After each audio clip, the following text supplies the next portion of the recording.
আসসালামু আলাইকুম। পড়ছি গল্প আমার আলাদিন, লিখেছেন জাবিন ফোরকান। পর্ব ৮। ইরামের বাবা রইজুল কিবরিয়া মারা যান যখন ইরামের বয়স ১৭। মৃত্যুটাও ছিল অনাকাঙ্ক্ষিত। ফুটপাত দিয়ে হেঁটে যাচ্ছিলেন, নিয়ন্ত্রণহীন বাস এসে সোজা তাকে পিষে চলে গিয়েছে। এই দেশের নিয়মকানুন মেনে চলা মানুষেরও জীবনের কোনো মূল্য নেই। বাবার চলে যাওয়ার পর সেই শোকে ইরামের মা মানসিক ভারসাম্য হারিয়ে বসেন। তিনি জীবিত ছিলেন ঠিকই, কিন্তু মস্তিষ্ক প্রাপ্তবয়স্কদের মতো কাজ করা বন্ধ করে দিয়েছিল। ইরাম বাড়ির বড় মেয়ে। তার ছোট দুই ভাই রাহাত আর ইহান। রাহাত তাও যে একটু বড় ছিল, ইহান একেবারেই কোলের শিশু। মুহূর্তেই গোটা পরিবারের দায়িত্ব এসে পড়ে কিশোরী ইরামের উপর। দুই ভাই, তাদের পড়ালেখা, মায়ের দেখাশোনা, চিকিৎসার খরচ, সাংসারিক ব্যয়, নিজের পড়ালেখা, জীবনযাপন, সব কিছু। যেখানে প্রাপ্তবয়স্করাও এত কঠিন দায়িত্বে হিমশিম খায়, সেখানে ইরাম লড়ে গিয়েছে বছরের পর বছর ধরে। মায়ের চিকিৎসা জারি রেখেছে, ছোট দুই ভাইকে পড়ালেখা শিখিয়ে মানুষ করেছে। তার নিজের দিকটা কোনোদিন দেখা হয়নি। বছরে নিজের জন্য একটা পোশাক নেওয়া হতো কি হতো না, কিন্তু ভাইদের কমতিতে সে রাখেনি কোনো দিন। সকালে নিজের পড়াশোনা, বিকালে কোচিং সেন্টারে পড়ানো, সন্ধ্যা থেকে রাত অবধি টিউশনি। নিজের জন্য কোনো সময় তার রাখা হয়নি কখনো। ভাইদের জীবনে সে কোনো বড় বোন ছিল না, ছিল মায়ের ভূমিকায়। নিজের পরিবারটা চালাতে খাটতে খাটতে কখন যে বয়সটা ৩০ ছুঁয়ে গেছিল সে টেরও পায়নি। এরপরই তার জীবনে এলো অরণ্য। যে অরণ্য তাকে একটা সময় কখনো না পাওয়া সুখের স্বপ্ন দেখিয়েছিল, সেই অরণ্যই অতি যত্ন নিয়ে তার সবটুকু সুখ ধ্বংস করে দিয়ে গেল। সাইবানদের বাড়ির লিভিং রুমে জটলা পাকিয়েছে সকলে। সাইবান সোফায় বসে আছে। সামিয়া ছেলের পাশে বসেই তার গালে আইস প্যাক চেপে রেখেছেন। ছেলেটার চোখের দৃষ্টি অত্যন্ত তীক্ষ্ণ। ধারালো নজরে সে দেখছে খানিকটা দূরে দাঁড়ানো ইহানকে। কিশোর ছেলেটাও কম যায় না। ব্রু কুচকে অত্যন্ত ঘৃণা নিয়ে দেখে যাচ্ছে সাইবানকে। বাকিরা সকলে ছড়িয়ে ছিটিয়ে দাঁড়ানো। অস্বস্তিকর নীরবতা ভেঙে প্রথম খেকিয়ে উঠল সারিকা। Great, just great. এখন ডিএম থেকে সদ্য ফোটা একটা টিনেজ ছেলে এসে আমাদের বাড়িতে গুন্ডাগিরি করে যাবে। খুব ভালো। Sarika, please leave the room. মেসে শীতল গলায় স্ত্রীকে সতর্ক করল। তবে হঠাৎ করে মুখ খুলল ইরাম। না, সারিকা ঠিক বলেছে। বাড়িতে এসে গুন্ডাগিরি করা মানার মতো বিষয় না। ইরামের স্নিগ্ধরূপ বদলে গিয়েছে, তাতে ভর করেছে কঠোরতা এবং দৃঢ়তা। নিজের ভাই ইহানের দিকে সে তাকালো। এই ধরনের অসভ্য আচরণ তোকে কে শিখিয়েছে ইহান? ইস, ওরা তোমাকে জবরদস্তি করতে পারে আর আমি প্রতিবাদ করতে এলেই দোষ? মিথিলা ভাবি, রাহাত ভাইয়া কেউ আমাকে জানানোর প্রয়োজন মনে করেনি যে তুমি আমাদের বাড়িতে গিয়েছিলে।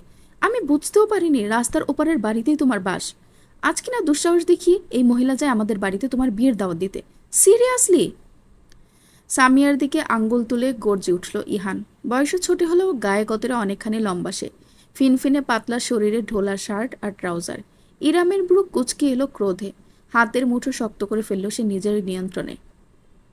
এই মহিলা আবার কি? থাপড়ে তোর দাঁত ফেলে দেবো বেয়াদব। খালামণি হয় আমাদের। খালামণি হবে তোমার, আমাদের তো সৎ খালা। ইরাম নিজের হাতটা সহসাই উঁচিয়ে ধরল, যেন উদ্দেশ্য ইহানকে চড় দেয়া। তবে শেষ মুহূর্তে সে নিজেকে আটকে ফেলল। ইরাম নিজেকে আটকালেও আর চুপ থাকলো না সাইবান।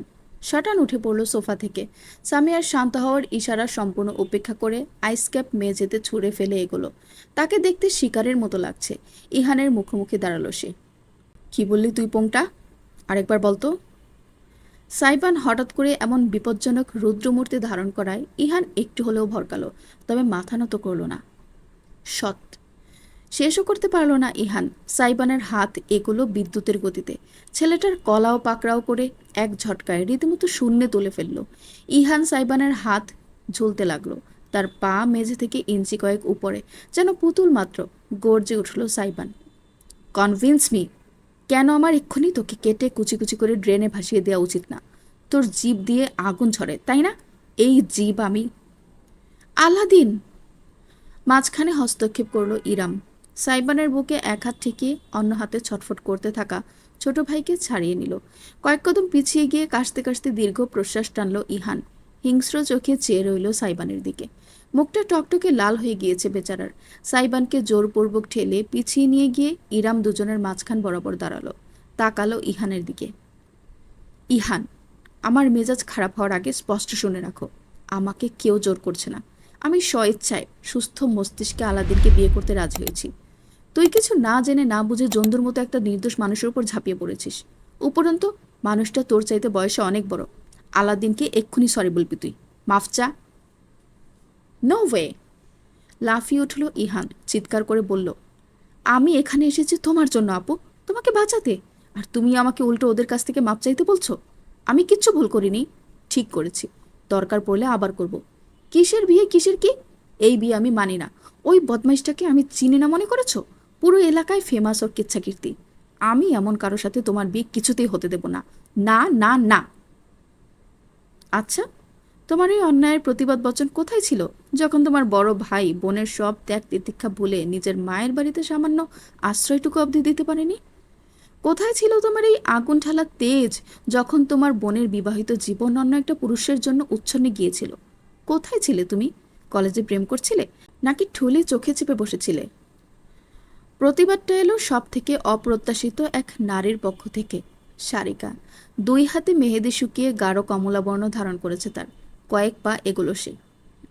এই বাড়িতে এসে আহেতুক নাটক খাড়া করবে না। যদি মুরদ থাকে তো বাড়ি গিয়ে রাহাত ভাইয়ের কলারটা টেনে ধরে তার মুখে দুটো ঘুষি দাও। আমার ভাইয়ের দিকে চোখ দিতে এলে ছোট মানুষ বলে আর খাতির করব না কিন্তু। কিছু বলতে চাইলেও এর বিপক্ষে আর বলার মতো আর শব্দ খুঁজে পেল না ইহান। সত্যি তো, তার মায়ের মতো বড় বোনটার জীবনের উপর দিয়ে কাল বৈশাখী বয়ে গিয়েছে, অথচ সে ভাই হয়ে কিছুই করতে পারেনি। তার বয়স, তার অক্ষমতা তাকে আটকে দিয়েছে। একটা কিশোর ছেলের চিৎকার চেঁচামেচি তো কেউ গোনায় ধরে না। নিজেকে অসহায় লাগলো তার। হাতের মুঠো শক্ত করে তার নিচের দিকে তাকিয়ে রইল। যদি ক্ষমতা থাকতো এই মুহূর্তে ইরামকে নিয়ে এসে বেরিয়ে যেত বাড়ি থেকে, কিন্তু নিয়ে এসে যাবেটাই বা কোথায়? বাড়িতে তো রাহাতের বউ মিথিলার হুকুম চলে। ছোট ভাইয়ের অন্তর্দ্বন্দ্ব খেয়াল করে খানিকটা নমনীয় হলো ইরাম। এগিয়ে গিয়ে ইহানের বাহু ধরে তাকে টেনে এক কোনায় নিয়ে গেল। অতঃপর ভাইকে কাছে টেনে তার কপালের পাশে ঠোঁট ছুঁয়ে ফিসফিস করে মৃদু গলায় বলল, আমি একদম ঠিক আছি ভাই, বিশ্বাস কর। ওরা কেউ আমাকে জোর করছে না। আমি যা করছি ভেবে চিন্তে করছি। খালামনের মতো ভালো মানুষ দুটো হয় না। ওরা সবাই আমাকে এই বাড়িতে নিজেদের পরিবারের সদস্যের মতনই মেনে নিয়েছে। রইল বাকি আলাদিন, ওর তো নিজের জীবনটাই নষ্ট হয়ে গিয়েছে আমার জন্য। তবুও মানবিকতার খাতিরে ও আমায় গ্রহণ করে নিয়েছে। তুই ভুল বুঝিস না। মাথা ঠান্ডা করে বাসায় যা। আমি পরে তোর সাথে ভালো মতো কথা বলবো, প্রমিস। ইহান একটি দীর্ঘ প্রশ্বাস টেনে মাথা দুলিয়ে সায় জানালো। শরীর থেকে সব রাগ তার বেরিয়ে গিয়েছে শুধু বড় বোনের আদরে ছোঁয়ায়। সকলের দিকে অত্যন্ত বিতৃষ্ণার দিকে শেষ একবার তাকালেও ইহান আর ঝামেলা করল না। চুপচাপ হনহন করে হেঁটে বাড়ি থেকে বেরিয়ে গেল। সে চলে যেতেই একটি অস্থির নিঃশ্বাস ফেলে ইরাম ঘুরে দাঁড়ালো। সবার উদ্দেশ্যে চেয়ে বলল, আমার ভাইয়ের কাজের জন্য আমি খুবই লজ্জিত এবং দুঃখিত। সবাই প্লিজ ক্ষমা সুন্দর দৃষ্টিতে দেখবেন। মেহেদি রাতটা কিছুক্ষণ পরেই আবার আগের মতো জমজমাট হয়ে উঠল মিশির এবং সাইবানের বন্ধুদের প্রচেষ্টায়। ইজান হয়ে গিয়েছে গ্রুপের মধ্যমণি। তাকে নিয়ে কারো আগ্রহের শেষ নেই। ইরামের হাতের মেহেদি প্রায় শুকিয়ে এসেছে, তাই সুগন্ধাকে কাজে হাতে হাতে সাহায্য করল সে। ট্রেতে করে শরবত নিয়ে এসে সকলকে পরিবেশন করে দিল। আফনান, নীরব এবং অনুরাগ আরেক দফায় তাকে দেখল। বয়স শুনে যেমন চিত্র তারা মনে কল্পনা করে রেখেছিল, ইরাম তেমনটা নয়। এই কারণেই সকলে খানিক আগে অবাক হয়েছিল। এমনটা নয় যে ইরাম বেশ সুন্দরী, তার মুখবর্ণ উজ্জ্বল শ্যামলা। বয়স যে 30-এর কোঠায় সেটাও বোঝা সম্ভব তার অভিব্যক্তিতে। যুবতী মেয়েদের ভেতর একটা চাঞ্চল্য থাকে, সেখানে ইরামের ভেতর রয়েছে শীতলতা, প্রশান্ত অনুভব। বয়সের সঙ্গে মানানসই তার চালচলন। ইজান কেঁদে উঠলে যেভাবে ছেলেকে সামলাচ্ছে, অপরদিকে কাজেও বেশ সাহায্য করছে, সেটা দেখলেই তার পারদর্শিতার পরিচয় পাওয়া যায়। ইরাম আর সাইবানকে হুট করে পাশাপাশি দেখলে সত্যিই ভীষণ বেমানান লাগে। তবে সময়ের সাথে সাথে মনে হয় দুজনকে একে অপরের সঙ্গে অদ্ভুতভাবে মানিয়েছে। মূলত সেই কারণেই বন্ধুদের দল হঠাৎ করে ইরামকে দেখে বিস্মিত হয়ে গিয়েছিল। তাদের ইম্যাচিওর ডিজে এক ম্যাচিওর মেয়ের সঙ্গে জুড়ে যাচ্ছে, বিষয়টা ভাবলেও কেমন অবাস্তব মনে হচ্ছে। সাইবানের মতন পাগলাটে ঘোড়ার সঙ্গে ইরামের মতো শান্তশিষ্ট প্রয়োজনীয় রুষ্ট নারী কিভাবে একটা সংসার সাজাবে সেটা কল্পনা করার সাধ্য আপাতত কারো হচ্ছে না। বন্ধুদের দল থেকে খানিকটা সময়ের জন্য নিজেকে ছাড়িয়ে অনুরাগ এলো কিচেনে। তার হাতে মিষ্টি লেপটে গিয়েছে। কেমন চিটচিটে লাগছে। এইবারের নারী নক্ষত্র তার চেনা, সেই ছোট্টবেলা থেকে যাতায়াত। কোথায় কি আছে সব তার মুখস্থ।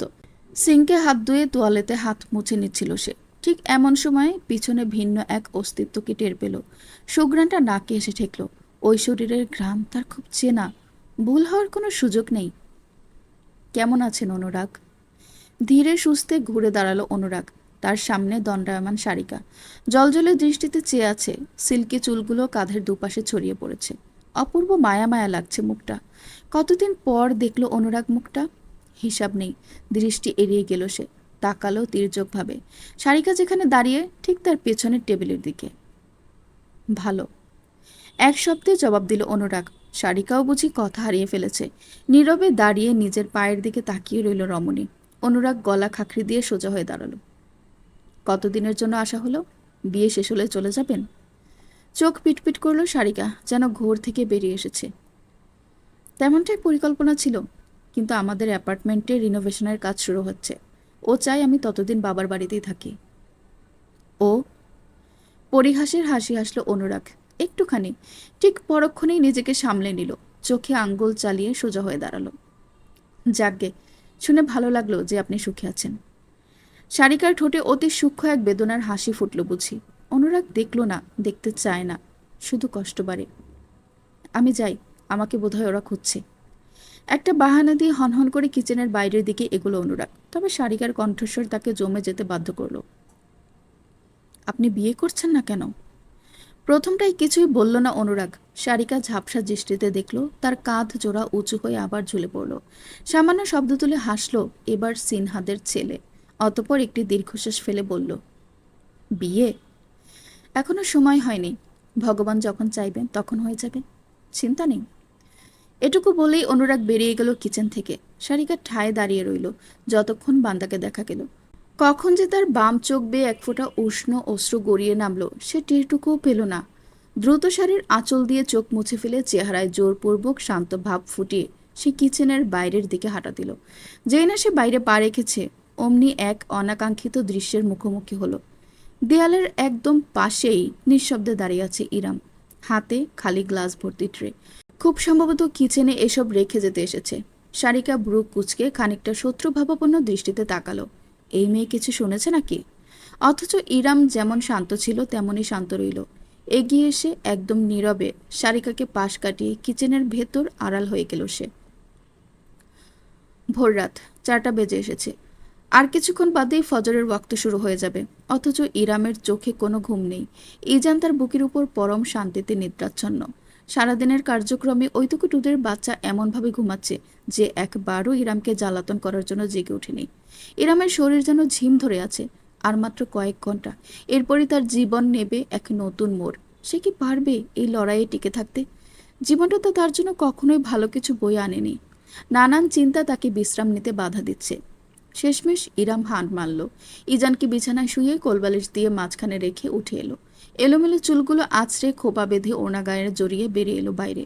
সারা বাড়ি আধ অন্ধকার। সকলে নিজেদের ঘরে বিশ্রাম নিচ্ছে। সকাল হতেই ব্যস্ততা শুরু হবে। ইরাম অতি নিঃশব্দে কিচেনে গিয়ে 1 কাপ চা বানালো নিজের জন্য। অতঃপর গরম ধোয়া ওঠা কাপ নিয়ে হাঁটতে হাঁটতে বাইরের বাগানে গেল। শেষ রাতের খোলা ঠান্ডা বাতাসে প্রাণ জুড়িয়ে এলো বুঝি। গরম চা মস্তিষ্কের অনেক প্যাচ খুলতেও সাহায্য করছে। ইরাম যখন সবেমাত্র একটু স্বস্তি অনুভব করছিল, তখনই খেয়াল করলো বাড়ির লোহার মেইন গেট হালকা খোলা। সেখান দিয়ে নিঃশব্দে গুটি গুটি পায়ে ভেতরে ঢুকছে কেউ। প্রথমে আবছায় দেখা গেল। ছোট্ট নাকি? ইরাম উত্তেজিত হয়ে কয়েক পা এগিয়েই থেমে গেল। সাইবান চোরের মতোই ভেতরে ঢুকছে। পরনে কালো সিল্কের পাজামা সেট, ঘুমানোর পোশাক, চোখে মুখে একটা ধূর্ততা, সঙ্গে দুষ্টুমির ছাপ। নিশ্চয়ই কোনো কার্যসিদ্ধি করে এসেছে। তবে সব থেকে অবাক করা ব্যাপার, সাইবানের পায়ের কাছে কিছু ছোট্ট প্রাণীর অস্তিত্ব। 3টে ছোট ছোট ইঁদুর। হ্যাঁ, একদম মুরগির বাচ্চার সাইজের, সাদা এবং বাদামি বর্ণের ইঁদুরের ছানা। ইরাম প্রথমে নিজের চোখকেই বিশ্বাস করতে পারল না। সাইবান বেশ খানিকটা এগিয়ে আসার পর ইরামকে দেখে থমকালো। তবে চোখে মুখে কোনো অভিব্যক্তি ফুটতে দিল না। শুধু হালকা একটু কেশে শুধালো, ঘুমাননি এখনো?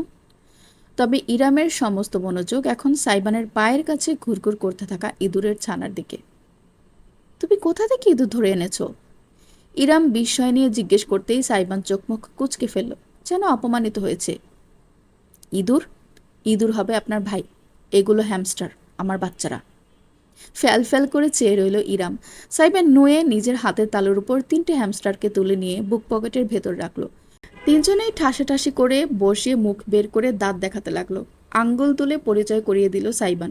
ধবধবে সাদাটাকে প্রথম দেখিয়ে বলল, ওর নাম চেঙ্গিস খান। ইরামের মাথায় বুঝি বাজ পড়ল। মানুষকে বহু ধরনের প্রাণী সে পালতে দেখেছে, বিড়াল, কুকুর, পাখি, মাছ, গরু, কিন্তু ইঁদুর, তাও এমন বলের মতো কিউট কিউট প্রাণীগুলো পালছে কিনা একটা জোয়ান ছেলে মানুষ, যার চরিত্রের সঙ্গে কিউট শব্দটা একেবারেই যায় না। উপরন্তু পালিত পশু পাখির নাম মানুষ ছোট ছোট শব্দে রাখে, লালু, কালু, টম, টমি, পুচু, পুচি, কত কি। সাইবান কিনা ওই ইঞ্চি কয়েক সাদা পশমের বলটার নাম রেখেছে চেঙ্গিস খান। এসব মানা যায়? সাইবানের ইরামের হতবিহ্বলতার প্রতি বিশেষ মনোযোগ নেই। আঙ্গুল দিয়ে সে সাদা আর বাদামি পশমের মিশেলের হ্যামস্টার দেখিয়ে বলল, কিম জং হিটলার। সবশেষে গোটা প্রায় বাদামিটাকে দেখিয়ে বাঁকা হেসে জানালো, আর এটা বারাক ওসামা। ইরামের প্রচণ্ড হাসি আসছে, অট্ট হাসি হাসতে ইচ্ছে করছে। ঠোঁটে ঠোঁট চেপে সে শক্তভাবে চায়ের কাপ ধরে রাখলো। তিনটা আদুরে ছোট্ট ইঁদুর বড় বড় মায়াবী চোখে তার দিকে চেয়ে আছে। আর এদের ডাকতে হবে কি না চেঙ্গিস, হিটলার, ওবামা, থুরি, ওসামা বলে? ওরা বাচ্চা দিলে কি নাম রাখবে? বক্তিয়ার খলজি নাকি লর্ড ক্লাইভ? খিলখিল করে হেসে ওঠে সাইবান। ছেলেটা সবসময় হাসে, তবে সেই দুষ্টুমির হাসির সঙ্গে এই হাসির একটা বিস্তর ফারাক আছে। সাইবানের তীক্ষ্ণ সূচালো দাঁত দুটো থোতে দুই পাশ থেকে বেরিয়ে এসেছে, খানিকটা ভ্যাম্পায়ার গোছের দেখতে লাগছে। অকৃত্রিম হাসিটার দিকে ইরাম প্রয়োজনের চাইতে খানিক বেশি সময় ধরে কেন তাকিয়ে রইল বুঝতে পারল না। ভালো আইডিয়া, কিন্তু আপনি ফেল। নাম দেওয়ার কম্পিটিশনে আমি সবার আব্বু লাগি। খানিকটা ভাব নিল সাইবান, পায়ে পায়ে এগোলো, তারপর হুট করেই ইরামের হাত থেকে আধ খাওয়া চায়ের কাপটা নিজের হাতে নিয়ে চুমুক দিল। এই এই, আমি এটা খাচ্ছিলাম। ইরাম হাত বাড়িয়েও চা বাঁচাতে পারল না। সাইবান চুমুক দিয়ে সবটুকু গিলে ফেলে খালি কাপটা তার হাতে রেখে দিল। জিভ দিয়ে ঠোঁট চেটে নিয়ে বলল, ডেলিশিয়াস। নাক কুচকি বিরক্তি নিয়ে ইরাম বলল, আমি চা ভালোই বানাই। আমি চায়ের কথা বলিনি। ড্যাব ড্যাব করে তাকিয়ে থাকলো রমণী। সাইবানের কথার অর্থটা সে 1 মিনিট যাবৎ ধরতেই পারল না। মাথা নিচু করে কাপের দিকে তাকালো সে। খেয়াল করলো যেই ধারে চুমুক দিয়ে সে পান করছিল, সাইবান ঠিক সে স্থানেই চুমুক দিয়েছে। ইরামের ঠোঁটে দেয়া হালকা ভ্যাজলিনের প্রলেপ সেখানে এখনো লেপটে আছে। ভ্যাজলিন ত্বকের জন্য উপকারী জানতাম, খেতেও চমৎকার, এটা আজ জানতে পারলাম। সাইবানের চেহারা কুঁচকে গেল। আপনি একটা মুড স্পয়লার, সেটা জানেন? কোন মুডের কথা বলছো? হঠাৎ করেই ইরামের একদম কাছে সরে এলো সাইবান, তবে সকালের মতন তাকে স্পর্শ করলো না, শুধু গভীর চোখে তাকালো তার চোখের দিকে। ইরাম হলফ করে বলতে পারবে 1 সেকেন্ডের জন্য সাইবানের দৃষ্টিটা তার চোখ থেকে ঠোঁটে নেমে গিয়েছিল। যে মুডের জন্য মানুষ বিয়ে করে সেই মুড। গেঞ্জিরা কোন মুডের কারণে বিয়ে করে? তির্যক হাসলো সাইবান, নুয়ে নিজের মুখটা ইরামের মুখোমুখি আনলো। তার বুক পকেটে হ্যামস্টারগুলো চুপচুপ করে সিল্কের কাপড় কামড়াতে কামড়াতে পালক পিতার কাণ্ড কারখানা দেখছে। জেনজি কোন মুডের কারণে বিয়ে করে সেটা আপনি আজ রাতেই টের পেয়ে যাবেন, মাই ডিয়ার আপু। চোখ বড় বড় করে ফেলল ইরাম। সাইবান আরেকটু বিস্তৃত হেসে যুক্ত করল, অন সেকেন্ড থট, এবার থেকে আমার আপু ডাকটা পরিহার করা উচিত, তাই না? কি নামে ডাকি আপনাকে বলুন তো? তুমি না নাম দিতে ওস্তাদ, তোমার মুখ থেকেই শুনি। দাঁতে ঠোঁট কামড়ে গভীরতম দৃষ্টিতে তাকালো সাইবান। তার ব্রু পিয়ার্সিং জলজল করে উঠল ভোরের কমলাভ আলোয়।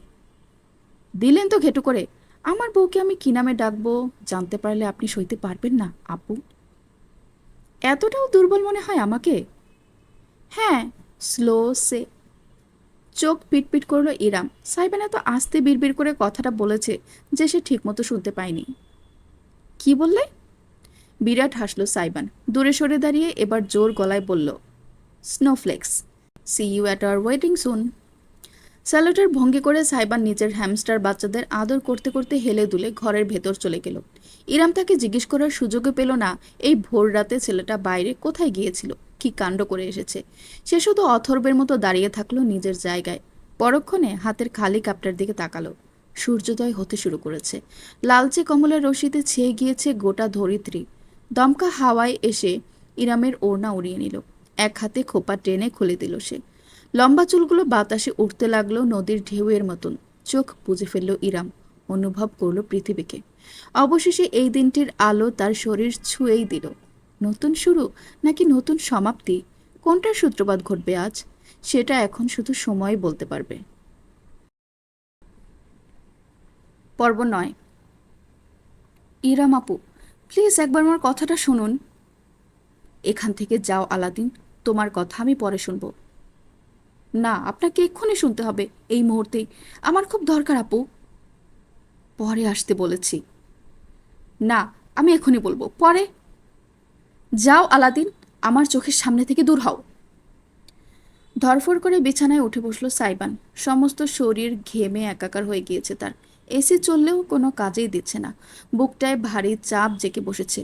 পায়ের সঙ্গে কম্বল পেঁচে আছে তার। খানিক উদ্ভ্রান্তের মতন এদিক সেদিক তাকালো সে। তারপর একটি দীর্ঘশ্বাস ছেড়ে দুহাতে নিজের মাথা চেপে ধরল। ঘড়ির কাঁটা 11টা পেরিয়ে গিয়েছে বুঝতে পেরে সে একদম নীরবে বিছানা থেকে নেমে এলো। কিছুক্ষণ আগের দুঃস্বপ্নটা মন থেকে ঝেড়ে ফেলার নীরব চেষ্টায় লিপ্ত হলো। বাথরুমে থাকতেই সামিয়া 2বার ডেকে গেলেন। এরপর সুগন্ধাও এলো তাকে মনে করিয়ে দিতে যেন সে জলদি নাস্তা খেয়ে তৈরি হয়ে নেয়। বহুদিন বাদে আজ বেশ লম্বা একটা সময় নিয়ে গোসল করলো সাইবান। হালকা গরম পানিপূর্ণ বাথ টাবে প্রায় ঘন্টা খানেক বসে রইল। অতপর শরীর মুছে পরিপাটি হয়ে বেরোলো। সুগন্ধা নাস্তা দিয়ে গিয়েছে নাইট স্ট্যান্ডের উপর। একটা পরোটা অর্ধেক ছিঁড়ে মাংসের ঝোল মাখিয়ে গোটা মুখে দিয়ে সে ক্লোজেট থেকে পোশাক বের করে নিল। একটা কালো শার্ট, কালো ফর্মাল প্যান্ট, উপরে কালো হাতাবিহীন ভেস্ট। আয়নার সামনে দাঁড়িয়ে একে একে সবগুলো গায়ে জড়াতে জড়াতে নিজের ভাবনার দুনিয়ায় ক্ষণিকের জন্য হারিয়ে গেল সাইবান। টেরও পেল না কখন আফনান, অনুরাগ আর নীরব তার রুমের ভেতর চলে এসেছে। নীরবের হাতে একটা বিশাল বড় ফ্লাওয়ার বুকে, এতটাই ভারী যে বেচারা একা ধরে রাখতে পারছে না। আফনানের সাহায্য লাগছে। দুজনের পরনেই ডিজাইনার পাঞ্জাবি। একমাত্র অনুরাগ ফর্মাল স্যুট পরেছে। তিনজনই সাইবানকে তৈরি হতে দেখে খানিক অবাক হলো। তোর বিয়েতে তুই কালো পোশাক পরেছিস কেন? প্রশ্নটা করলো আফনান। সাইবান আয়নার প্রতিফলনের কারণে পিছনে দাঁড়ানো বন্ধুদের দেখল। তারপর মুচকি এসে টাই বাঁধতে বাঁধতে উত্তর করলো, শোক দিবসে মানুষ কালোই পরে। খিলখিল করে হেসে উঠল সবাই, শুধু অনুরাগ বাদে। বান্দা হেঁটে গিয়ে সাইবানের মুখোমুখি দাঁড়িয়ে অগোছালো বাঁধতে থাকা টাইটা খুলে আবার নতুন করে বেঁধে দিতে দিতে বলল, এতই শোক যখন, তখন নাচতে নাচতে বিয়ের পিড়িতে বসছিস কেন? ওমা, আমার শোক কে বলল? শোক তো আমার বউয়ের। আমি শুধু তার পক্ষ থেকে শোকটা পালন করছি। চোখ টিপ দিয়ে উত্তর করলো সাইবান। এবার না হেসে পারল না অনুরাগ। ছেলেটা একটা আলাদাই চিজ। নীরব মুখ টিপে বলল, দেখিস ভাই, বউয়ের শোক মেটানোর ঠেলায় বুলডোজার চালাস না, বিছানার কাঠের উপর মায়া দয়া করিস। ব্যাপার না, আমার বেড স্টিলের। বিশাল আকারের আধুনিক চকচকে কালো বর্ণের প্রলেপ দেওয়া ধাতব ডিজাইনের বিছানার দিকে ইঙ্গিত করলো সাইবান। বন্ধুদের নিয়ে না পারতে মুখে হাত ঘষল অনুরাগ। হায় ভগবান, তোদের নিয়ে আমি আর পারি না। আফনান আর নীরব ফ্লাওয়ার বুকেটা নিয়ে এগোলো, সাইবানের হাতে তুলে দিল। বেচারা ফ্যাল করে চেয়ে দেখলো, তাজা গোলাপ অনেকগুলো, গুনে ওঠা দেয়। তবে গোলাপ একা নয়, প্রত্যেক গোলাপের সঙ্গে জোড়ায় জোড়ায় লাগানো কিছু চকচকে সিলভার আর গোল্ডেন ফয়েলের প্যাকেট। চোখ পিটপিট করলো সাইবান। নীরব বলে উঠল, happy wedding bro, with 69 roses and 69 chocolate flavour. হ্যাঁ ব্রো, আজ রাতে 70 কিলোমিটারের বেশি গতিতে গাড়ি চালানো নিষেধ। সেফটির জন্য সবসময় হেলমেট ব্যবহার করবে। অ্যাক্সিডেন্ট হলে অকালে কাঁদতে হবে আড়ালে। আফনান বলতেই আর সহ্য করতে পারল না সাইবান। মুখটা টকটকে হয়ে গেল তার। ফ্লাওয়ার বুকেটা তুলেই সপাত সপাত বন্ধুদের মাথায় মারতে লাগলো। মারের মাঝখানে চেঁচিয়ে চেঁচিয়ে বলল, আউযুবিল্লাহি মিনাশ শাইতানির রাজিম। ফুল আর প্যাকেট সবগুলো বুকে থেকে খুলে খুলে পড়তে লাগলো মেঝেতে। আফনান আর নীরব অট্টহাসি হাসতে হাসতে বিছানায় কড়াকড়ি খেলো। তবুও মার ছাড়ল না সাইবান। ঠিক অমনি মুহূর্তে রুমের ভেতর এসে পড়ল সারিকা। কোথায় তুই? তোর হলো? ওদিকে যে মেহমান। মেঝেতে তখন ফুল পাপড়ি আর চকচকে ফয়েলগুলো ছড়িয়ে ছিটিয়ে আছে। একমাত্র অনুরাগ দরজার কাছে। বেচারা উপায়ন্তর না পেয়ে শটাং মুখ চিতিয়ে মেঝেতে শুয়ে পড়ল। শরীরের নিচে আড়াল করে ফেলল সব। পা দিয়ে লাথি মেরে বাকিগুলো ড্রেসিং টেবিলের নিচে ঢুকিয়ে দিল। কনুইয়ে ভর দিয়ে হাতে মাথা রেখে এমন ভঙ্গিতে সারিকার দিকে তাকালো যেন স্যুট পরে ফ্লোরে শুয়ে থাকার চেয়ে সাধারণ ব্যাপার দুনিয়ার আর একটাও হয় না। জোরপূর্বক হাসার চেষ্টা করলো সে। এই তো সাইবান রেডি প্রায়, আপনি যান, আমরা নিয়ে আসছি ওকে। সারিকা ড্যাব ড্যাব করে তাকিয়ে রইল দৃশ্যপটে। রেডি? তার ভাই বিছানার উপর উঠে বালিশ দিয়ে নিজের অপর দুই বন্ধুকে মারছে, যেন WWE বক্সিং চ্যাম্পিয়নশিপ হচ্ছে বিছানার উপর, আর সে জন সিনা। অপরদিকে অনুরাগ মেঝেতে শরীর বিছিয়ে এমনভাবে শুয়ে আছে যেন সে মাটির মানুষ আর মাটিতে থাকতেই পছন্দ করে। এমন একটা বিষয়কে একজন মেয়ের কেমন চোখে দেখা উচিত? আচ্ছা, বিব্রত বোধ করলো সারিকা। কেন সে নিজেও জানে না, উল্টো ঘুরে গেল। সাই, তাড়াতাড়ি আয়। এটুকু বলেই সে রুমের বাইরে চলে গেল। রমণী গায়েব হয়ে যাওয়ায় পরেই শুধু বুকের ভেতর আটকে রাখা নিঃশ্বাসটুকু ছাড়তে পারল অনুরাগ। মেঝে থেকে উঠে সে এক রামধমক দিল সবাইকে। যদি চাস তন্ত্রমন্ত্র জপে তোদের বান না মারি, এক্ষণ থাম, পাঠার দল কোথাকার। লিভিং রুমটা চমৎকারভাবে সাজানো হয়েছে। তাজা ফুলের সঙ্গে চকচকে কাপড়ের পর্দার খেলা, নিয়ন বাতি জ্বলছে। সকাল হওয়া সত্ত্বেও ভীষণ সুন্দর দেখাচ্ছে তা চারিপাশে। মেঝের মাঝখানে বিশাল কার্পেট বিছিয়ে সকলের বসার ব্যবস্থা করা হয়েছে। ইতোমধ্যে কাজী সাহেব এবং উকিল উপস্থিত। বাড়ির জামাই মিশির দায়িত্ব নিয়ে সকল মেহমানদের খাতিরদারি করছে। নীল বর্ণের ডিজাইনার পাঞ্জাবি এবং কোট পরনে তার। সামিয়া অফ হোয়াইট বর্ণের শাড়ি পরেছেন। ছেলের বিয়ে উপলক্ষে হালকা সেজেছেন, গয়নাগাটিও পরেছেন। তদারকি করছেন তিনি সবকিছুর, যেন গাফিলতি না হয়। এমন সময় সিঁড়ি বেয়ে হাসাহাসি করতে করতে নেমে এলো সাইবানদের দল। সাইবান সকলের পিছনে। সামিয়া সিঁড়ির গোড়ায় দাঁড়িয়ে মুগ্ধ নয়নে ছেলেকে দেখলেন। যদিও কালো পোশাকটা বিয়ের মতন অনুষ্ঠানের জন্য ঠিক গ্রহণযোগ্য নয়, তবুও সাইবানকে অতুলনীয় লাগছে। ছেলেটা তার ফর্মাল পরে খুব কম। তার কাজ এবং চালচলনে এমন স্যুট ভেস্টের দরকার পড়ে না। আজ পুরো দস্তুর প্রাপ্তবয়স্ক পুরুষের মতো লাগছে সাইবানকে। সে নিচে নেমে আসতেই সামিয়া দুহাত তুলে ছেলের মুখ ছুঁয়ে দিলেন। মাশাআল্লাহ। মায়ের মুখপানে চেয়ে মুচকি হাসলো সাইবান। নয়ে এলো সামান্য। সামিয়ার চোখ ছলছল করে উঠল। চোখ বুজে তাই ছেলের কপালে স্নেহের চুমু খেয়ে দিলেন তিনি। আল্লাহ যেন তোকে খুব সুখে রাখে। আমার ভাগ্যের হায়াত, সুখ, সৌভাগ্য সব তোর হোক, সব তোর। সাইবান পকেট থেকে রুমাল বের করে সামিয়ার চোখ মুছে দিল। তারপর পাল্টা মায়ের কপালের পাশে ঠোঁট ছুঁয়ে ফিসফিস বলল, তোমার দোয়াই যথেষ্ট।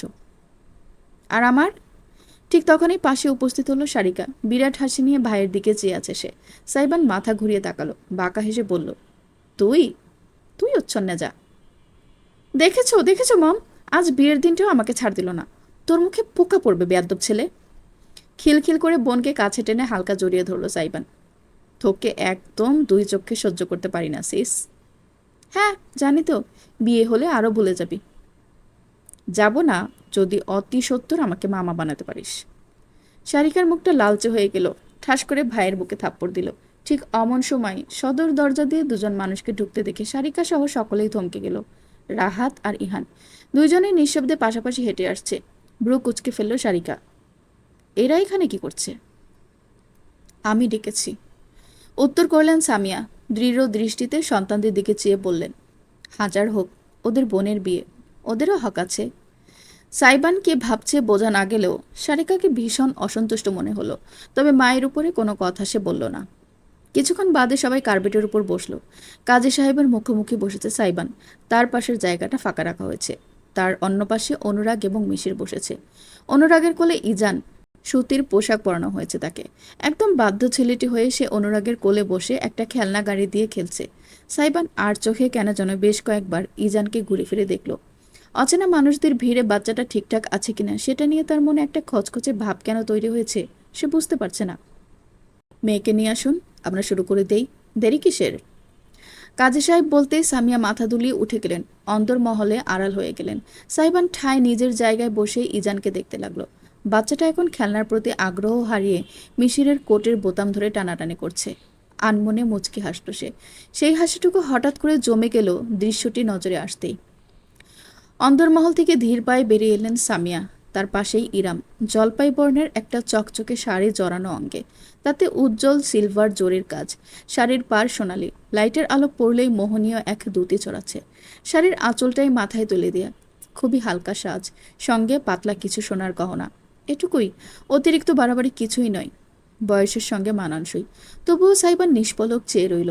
ইরামের দুই হাতের টকটকে খয়েরি মেহেদির রঙের উপর থেকে নজর ফেরাতে পারল না সে। এমন নয় যে জীবনে সে সুন্দরী মেয়ে দেখেনি, বরং ঠিক উল্টোটা। ডিজে পার্টিতে আগ্রহের কেন্দ্রবিন্দু থাকে সে। রমণীদের লাইন লেগে থাকে তার আশেপাশে। বড়লোকের আদরের দুলালিদের আকুন ঝরা রূপ, তরুণীদের মন মাতানোর সাজসজ্জা। কিন্তু এর আগে কারোর প্রতি এমন অনুভূতি জন্মায়নি তার। ইরামকে দেখে তার ওই জ্বালাময় অনুভূতিটা হচ্ছে না। ঝলসে যাওয়া রূপের প্রতি স্বাভাবিক পুরুষালী আকর্ষণ আসছে না। যেটা তার বুকের মাঝে জন্মেছে সেটা শ্রদ্ধাবোধ। ইরাম কোনো মেয়ে নয়, সে একজন নারী, একজন মা। তার রূপের প্রতি অনুভূতিটাও অজান্তেই পরিপূর্ণ হয়ে উঠেছে অসীম আগ্রহে, নারী সুলভ আকর্ষণে নয়। ইরাম হেঁটে এসে সকলকে সালাম দিয়ে আস্তে করে সাইবানের পাশে বসলো। তার কাজল টানা চোখ শুরুতেই ইজানকে খুঁজে বের করলো। ছেলে নিরাপদে আছে নিশ্চিত হওয়ার পরেই সে তার পাশে বসা পুরুষটার উপর মনোযোগ দিল। সাইবান সঙ্গে সঙ্গে নিজের দৃষ্টি ফিরিয়ে নিল। অনুভব করলো বিনা কারণেই তার হৃদস্পন্দন বেড়ে গিয়েছে। এতটা কাছে বসা ইরাম যে তার শরীরে মাখা সূক্ষ্ম পারফিউমের ঘ্রাণটুকু তাকে মাতোয়ারা করে তুলছে। সাইবান কালো পোশাক পরেছে এই নিয়ে বিশেষ কোনো মন্তব্য ইরাম করল না। নীরবে মাথা ঘুরিয়ে একবার পিছনে তাকালো। ঢোকার সময় সে দেখেছে তার দুই ভাই এসেছে। সকলের থেকে পিছনে কার্পেটের একদম শেষ কিনারে বসেছে তারা। রাহাত মুখ নিচু করে নিজের ফোন ঘাটছে। ইহান অবশ্য ইরাম তাকাতেই বিরাট হেসে হাত তুলে নাড়ল। তার গালে একটা ব্যান্ডেজ দেখা গেল। কালকেও তো সুস্থ ছিল, এক রাতে কি হয়ে গেল? মনে মনে ভাবলেও আপাতত জিজ্ঞেস করার সুযোগ নেই। পরে কথা বলবে ভেবে ইরাম মাথা দুলিয়ে সামনে ফিরে তাকালো। অনতিবিলম্বে বিয়ের কাজ শুরু হলো। ইরামের বয়সের ব্যাপারটা আসতেই উকিল ব্রু তুলে তাকালো। কাজী সাহেবের পক্ষ থেকে কোনো অস্বাভাবিক প্রতিক্রিয়া এলো না। তিনি অতি স্বাভাবিকভাবেই সবকিছু করছেন। সারিকার কয়েকজন বান্ধবী এসেছিল দাওয়াতে। তারা অবশ্য সেই মুহূর্তেই কানাঘুষা শুরু করে দিল। সারিকা, কি ভাবছিস তোরা? তোর ভাইয়ের জীবনটা সবেমাত্র শুরু, আর সেখানে তাকে এক বাচ্চার মায়ের সাথে জুড়ে দিয়েছিস। 7 বছর ভাই, 3-4 বছর হলে মারা যায়, কিন্তু এত, উনি তো অর্ধেক বুড়ি হয়ে গিয়েছে। সাইবানের সঙ্গে যাবে কিভাবে? সারিকা প্রতিক্রিয়া না করার চেষ্টা করলো, কিন্তু কথাবার্তা ততক্ষণে ছড়িয়ে গিয়েছে। যদিও সামিয়া এই ভয়ে একদম কাছের মানুষ ছাড়া কাউকে দাওয়াত করেনি, তবু এমন অনাকাঙ্ক্ষিত ব্যাপারটা তাকে একই সঙ্গে লজ্জিত এবং ক্রোধিত করলো। তিনি রাগঢাক করলেন না, সোজাসুজি বলে বসলেন, তোমরা না আধুনিক মেয়ে, এমন সস্তা মেন্টালিটি নিয়ে কিভাবে চলো? মেয়ে দুটো চুপ করে গেল সঙ্গে সঙ্গে। তবে একজনের মা বলে উঠল, ভাবি, কথা বলার মতো কাজ করলে লোকে তো বলবেই। আমি সন্দেহ করেছিলাম আপনার ছেলের বিয়ের এত ছোট অনুষ্ঠান করছেন ভেবে, তবে এই ব্যাপার বুঝতে পারিনি। যতই বলুন, একজন ছেলে আর একজন মেয়ে তো আর এক না। মেয়েরা খুব তাড়াতাড়ি ম্যাচিউর হয়ে যায়, যেখানে আপনার ছেলে এত বড় একজনের সঙ্গে কিভাবে সংসার করবে সেটা মা হয় আপনার ভাবা উচিত ছিল। ভাবেননি বলেই অবাক হচ্ছি। এমনও মা হয় যেখানে ধর্ম একটা সম্পর্ককে জায়েজ ঘোষণা করেছে, সেখানে সমাজ হয়ে প্রশ্ন করার আপনি কে? হঠাৎ করে ভেসে এলো কাজী সাহেবের দৃপ্ত কণ্ঠস্বর।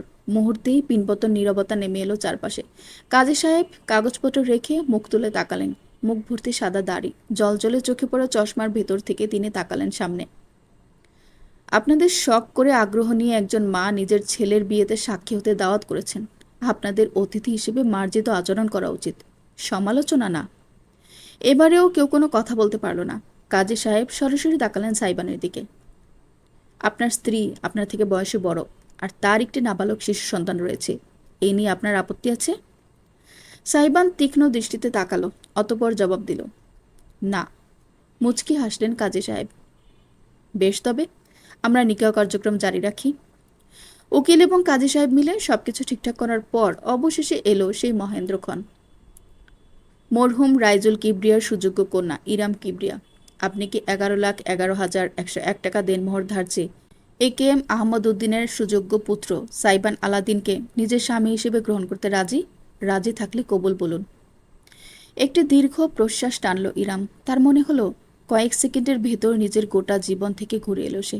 জন্ম, বাবার চোখের মনি হয়ে বেড়ে ওঠা, বাবার চলে যাওয়া, গোটা সংসারের দায়িত্ব কাঁধে ফেলা, দুই ভাইকে মায়ের মতন স্নেহ ভালোবাসা দিয়ে গড়ে তোলা, 30 পেরিয়ে বিয়ের বন্ধনে বসা, প্রাক্তনের সঙ্গে দেখা ভালোবাসার জীবনের স্বপ্ন খানখান হয়ে যাওয়া, ইজানের জন্মের ভেতর দিয়ে জীবনের পরিপূর্ণতা আসা, এবং আজ সব জল্পনা কল্পনার অবসান, অসম এক সম্পর্কে নিজেকে জড়ানো। আজকে বিয়ের দিন, তবুও সমাজের চুলচেরা বিশ্লেষণ থেকে সে ছাড় পায়নি, ভবিষ্যতেও পাবে না। এই সমাজ তাকে মায়া দেখাবে না। ছলছলে চোখে সে তাকালো অদূরে অনুরাগের কোলে বসে থাকা ইজানের দিকে। যেন জননীর চোখের ভাষা বুঝতে পেরে ওই মুহূর্তেই ইজান শব্দ করে উঠল, আই! হেসে ফেলল ইরাম। দ্রুত চোখ মুছে নিয়ে ছেলের দিকে তাকিয়ে গভীর গলায় বলল, কবুল। তোমার জন্য এই মায়ের সব কিছু কবুল। সকলে একযোগে আলহামদুলিল্লাহ বলে সাধুবাদ জানালো। এরপরই কাজী সাহেব ফিরলেন সাইবানের দিকে। KM আহমদউদ্দিনের সুযোগ্য পুত্র সাইবান আলাদিন। আপনি কি 11,11,101 টাকা দেনমোহর ধার্যে মরহুম রইজুল কিবরিয়ার সুযোগ্য কন্যা ইরাম কিবরিয়াকে নিজের স্ত্রী হিসেবে গ্রহণ করতে রাজি? রাজি থাকলে কবুল বলুন। সাইবান এক নজর তাকালো নিজের পরিবারের দিকে। সামিয়া ঝাপসা চোখে তাকিয়ে আছেন। ছেলের জীবনের গুরুত্বপূর্ণ এই মুহূর্তটায় চোখের পানি ধরে রাখতে পারছেন না। অপরদিকে সারিকা একটি বৃদ্ধাঙ্গুল তুলে তাকে থামস আপ দেখালো। দুলাভাই মিশির মাথা নেড়ে তাকে উৎসাহ দিল। বন্ধুরাও অধীর আগ্রহে হাসি মুখে তাকিয়ে আছে। চোখ বুঝল সাইবান। একটা মাত্র শব্দ তার গোটা জীবনকে বদলে দেবে, এমনভাবে বদলাবে যে সে হয়তো আর কখনোই ফিরে আসতে পারবে না। এই শুরু, এই শেষ। অবশেষে চোখ খুলল সে। অতিরিক্ত চিন্তায় কিংবা ভয়ে নাকি সাইবান বলতে পারবে না, তার মুখ থেকে বের হলো কবর। বাজ পড়লেও বুঝি মানুষ এত অবাক হয় না যতটাই সাইবানের কথা শুনে হলো। জিভ কামড়ে ধরলো বেচারা। কি বলে ফেলেছে সে উত্তেজনার ঠেলায়? পাশে বসা ইরাম খানিকটা ব্যথিত দৃষ্টিতে চেয়ে আছে। তবে কি সাইবান তাকে গ্রহণ করতে পারছে না? সেটাই তো হওয়ার ছিল। সত্যি তো, কিভাবে অন্য কিছু আশা করা যায়? মুখ নত করে কোলের দিকে চেয়ে রইল ইরাম। বুকে বুঝি ভারী পাথর চেপে বসেছে তার। ঠিক এমন সময় একটি পুরুষালী শক্তিশালী হাত তার মেহেদি রঙা হাতের উপর চেপে বসল। দৃষ্টি প্রসারিত হয়ে গেল ইরামের।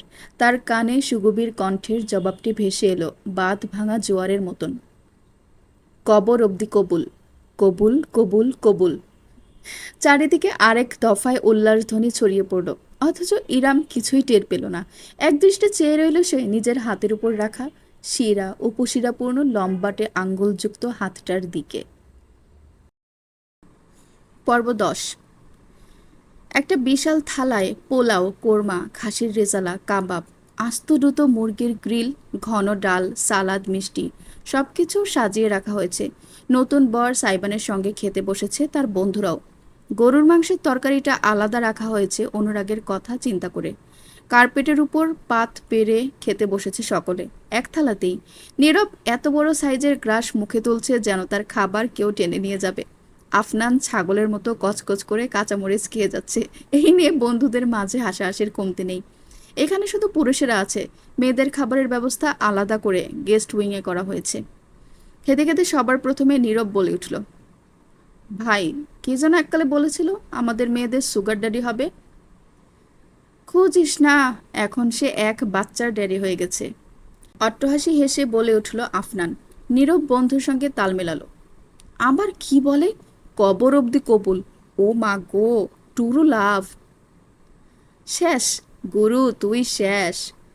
তরকারির ঝোল মাখা হাতটাই চটাস করে আফনানের গালে বসিয়ে দিল সাইবান। খিলখিল করে হেসে উঠল সকলে। অনুরাগ অব্দি আজ মজা নিতে ছাড়ল না। এই, তোরা ওকে এত জ্বালাতন করিস না। এমনিতেই সবে জ্বালাতনের দায়িত্ব শুরু হয়েছে। একটা বাচ্চা পালা কি কম? ভরণ পোষণ, শিক্ষা দীক্ষা সব দিকটাই তো ওকে দেখতে হবে, বল। সব থেকে কাছের বন্ধু অনুরাগ অব্দি পোলট্রি খেয়েছে দেখে সাইবান তেতে উঠল। তবে রাগটা দেখালো না, বরং আস্ত মুরগি থেকে লেগ পিস ছিঁড়ে নিয়ে বিশাল এক কামড় দিয়ে চিবুতে চিবুতে বলল, অবশ্যই শিক্ষা দীক্ষা সবই দিতে হবে। ব্যঞ্জন বর্ণ শেখানো শুরু করে দেব। 1 বছরের মধ্যেই গড়গড় করে কথা বলতে শুরু করবে, দেখবি। নীরব একটা আস্ত গোলাপ জামুন মুখে দিয়ে প্রায় না চিবিয়েই গিলে নিয়ে শুধালো, ছেলেকে শুধু ব্যঞ্জন বর্ণ শেখাবি কেন? স্বরবর্ণ কি দোষ করেছে? স্বরবর্ণ শুধু বউয়ের জন্য বরাদ্দ। সাইবানের বেফাস কথায় অনুরাগ প্রায় মুখের খাবার ফেলে দিচ্ছিল। কোনো মতে হাত চেপে নিজেকে থামালো। কেসে ফেললো বেচারা। অপরদিকে হাতের লোকমা হাতে নিয়েই জমে গিয়ে ফ্যালফ্যাল করে সাইবানের দিকে চেয়ে রইল আফনান এবং নীরব। সাইবানের কোনো হেলদোল নেই। সে নিশ্চিন্ত মনে বিরাট কোল্ড ড্রিঙ্কসের গ্লাসে চুমুক দিয়েছে। অনুরাগ বাম হাতে একটা থাপ্পড় দিল তার পিঠে। তুই কি কোনোদিন শুধরাবি না? বিয়ে হয়েছে তবু এই শয়তানি গেল না? শয়তান শুধরে গেলে পৃথিবীতে তোর মতন সন্ন্যাসীদের কি কাজ?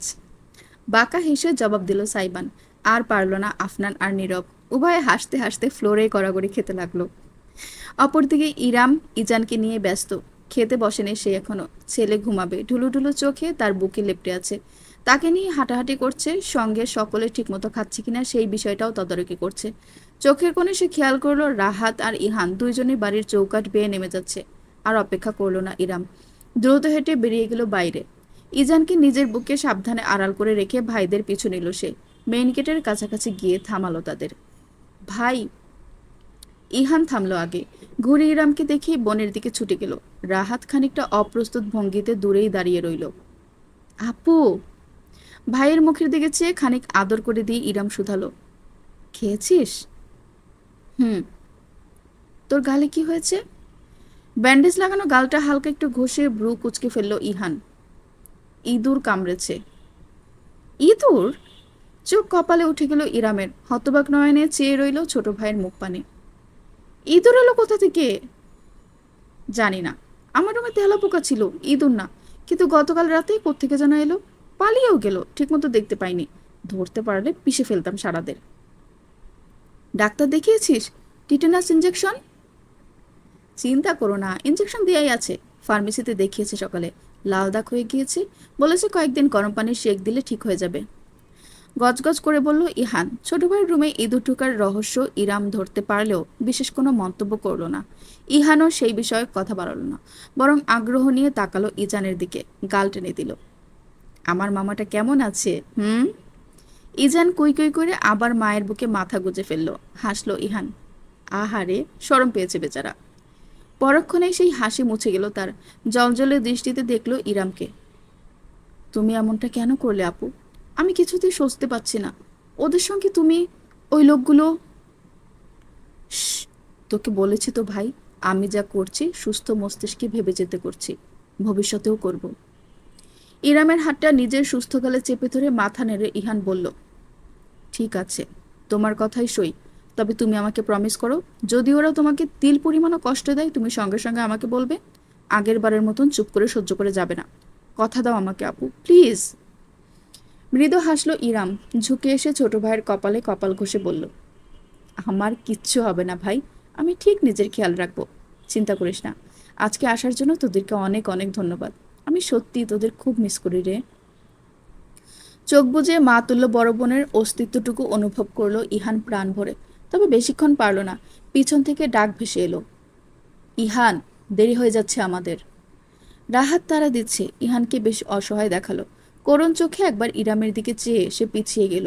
ইরাম দৃপ্ত দৃষ্টিতে দেখল রাহাতকে। পায়ে পায়ে হেঁটে কাছে গিয়ে দাঁড়ালো।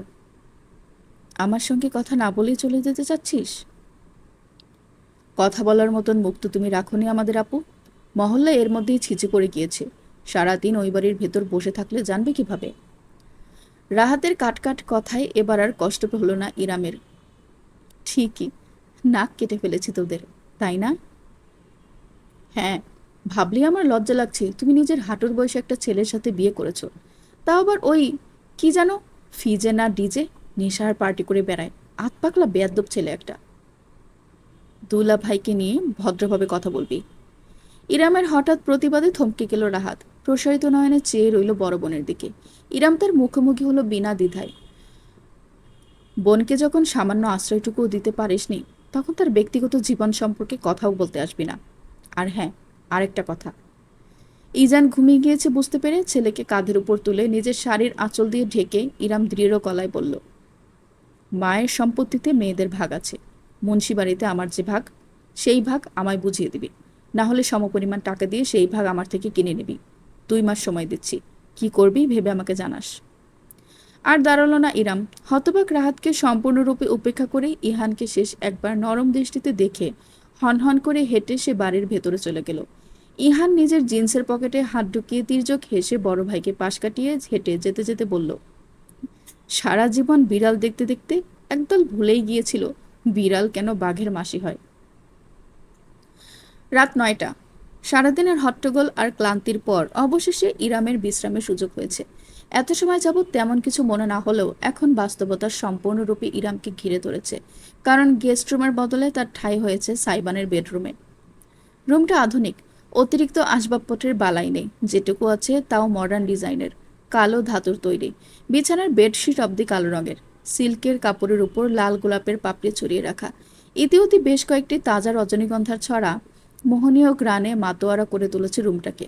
তবুও এর মালিকের প্রকৃত বৈশিষ্ট্যটাকে পুরোপুরি ঢাকতে পারছে না।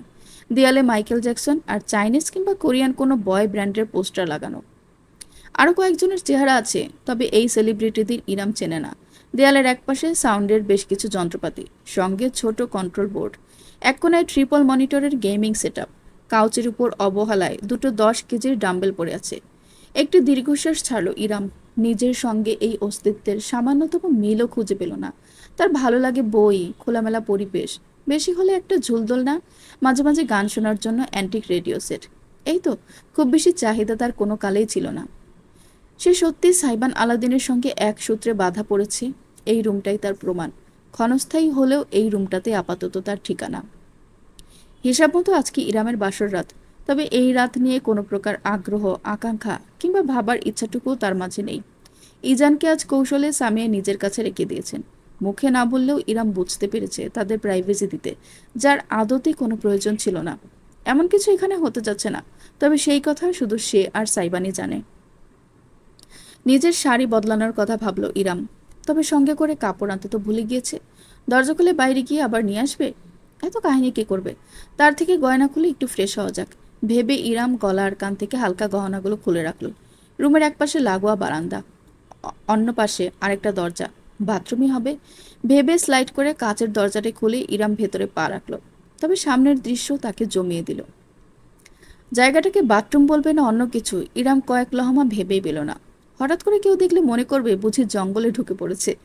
দেয়ালে তেমনই গাছপালার ডিজাইন, মেঝের মাঝ বরাবর ফাঁকা, সত্যিই ফাঁকা। পুলও নয়, বাথটাবও নয়, যেন জঙ্গলের গাছপালার মাঝে একটি প্রাকৃতিক পুকুর। আশেপাশে পাহাড়ের দেয়াল তুলে দেয়া, তাতে টলটলে পানি ভাসছে। সিলিংয়ের সঙ্গে লাগোয়া ঝর্ণা বেয়ে বৃষ্টির মতন ঝিরিঝিরি পানি ঝরছে পুকুরে নেয় স্থানটির উপর। পাথরের সিঁড়ি বেয়ে নেমে গিয়েছে কয়েক ধাপ ভেতরে যাওয়ার জন্য। ইরাম হাঁ করে তাকিয়ে রইল রীতিমতো। সে একটুখানি হাত মুখ ধোবে, কিন্তু এমন জায়গায় তো হাত মুখ ধুতে মনে চায় না। শুধু তাকিয়ে থাকতে ইচ্ছে হয়, যেন ছুঁয়ে দিলেই জাদুকরি জায়গাটার মায়া কেটে যাবে। উফ, বাথরুমের কথা চিন্তা করিয়ে তো একটা ফ্যান্টাসি ফ্যান্টাসি ভাইব আসতেছে। Wow, awesome. এটা কেমন বাথরুম? এটাকে বলে জাকুজি। অস্ফুট স্বরে ইরাম বলে উঠেছিল। এমন স্পষ্ট জবাব আসবে ভাবিনি। ঝট করে পিছনে ফিরে তাকালো সে। ঠিক দরজার সঙ্গে হেলান দিয়ে দাঁড়িয়ে আছে সাইবান। ভেস্ট খুলে ফেলেছে, শুধু শার্ট আর প্যান্ট পরনে। শার্টের ওপরের বেশ কয়েকটা বোতাম খোলা থাকায় মাংসল বুকের খানিকটা অংশ দেখা যাচ্ছে। ইরাম দ্রুতই দৃষ্টি সরিয়ে নিল। বাড়ির ভেতরে এই জিনিস করার আইডিয়া কে দিল? হাসলো সাইবান। ভেতরে ঢুকে আশেপাশে তাকালো। সগর্বে নিজের তৈরিকে দেখে বলল, বাড়ির ভেতর রিল্যাক্স করার মতো জায়গা দরকার, তাই এটা গত বছর ইনস্টল করেছে। বাড়ির এই দিকটা ভেঙে অনেক কিছু ঠিকঠাক করতে হয়েছিল। তোমার মাঝে নর্মাল কিছু আছে আলাদিন? নর্মাল বাথরুম টয়লেটও আছে, আপনি ভুল জায়গায় ঢুকে পড়েছেন। বিস্তৃত হাসি নিয়েই জবাব দিল সাইবান। তারপর পায়ে পায়ে এগোতে লাগলো ইরামের দিকে। জায়গাটা রোমান্টিক না? মনে হবে যেন গভীর বনের মাঝে বসে কোনো পুকুরে শরীর ডুবিয়ে আরামে আকাশের তারা দেখছেন। ইরাম জানে না কেন তার হৃদস্পন্দন অস্বাভাবিক দ্রুত হয়ে উঠল।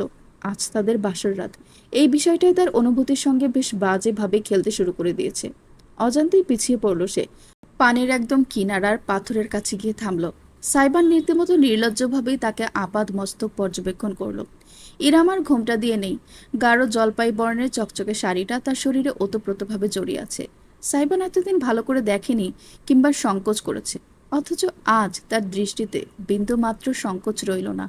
কবলপুরে বিয়ে করা বউ তার সামনে দাঁড়িয়ে। ভাবতেই অদ্ভুতরে একটা উষ্ণতা এবং ভীষণ রকমের অন্তর্জ্বালা ছড়িয়ে পড়ল সাইবানের বুকে।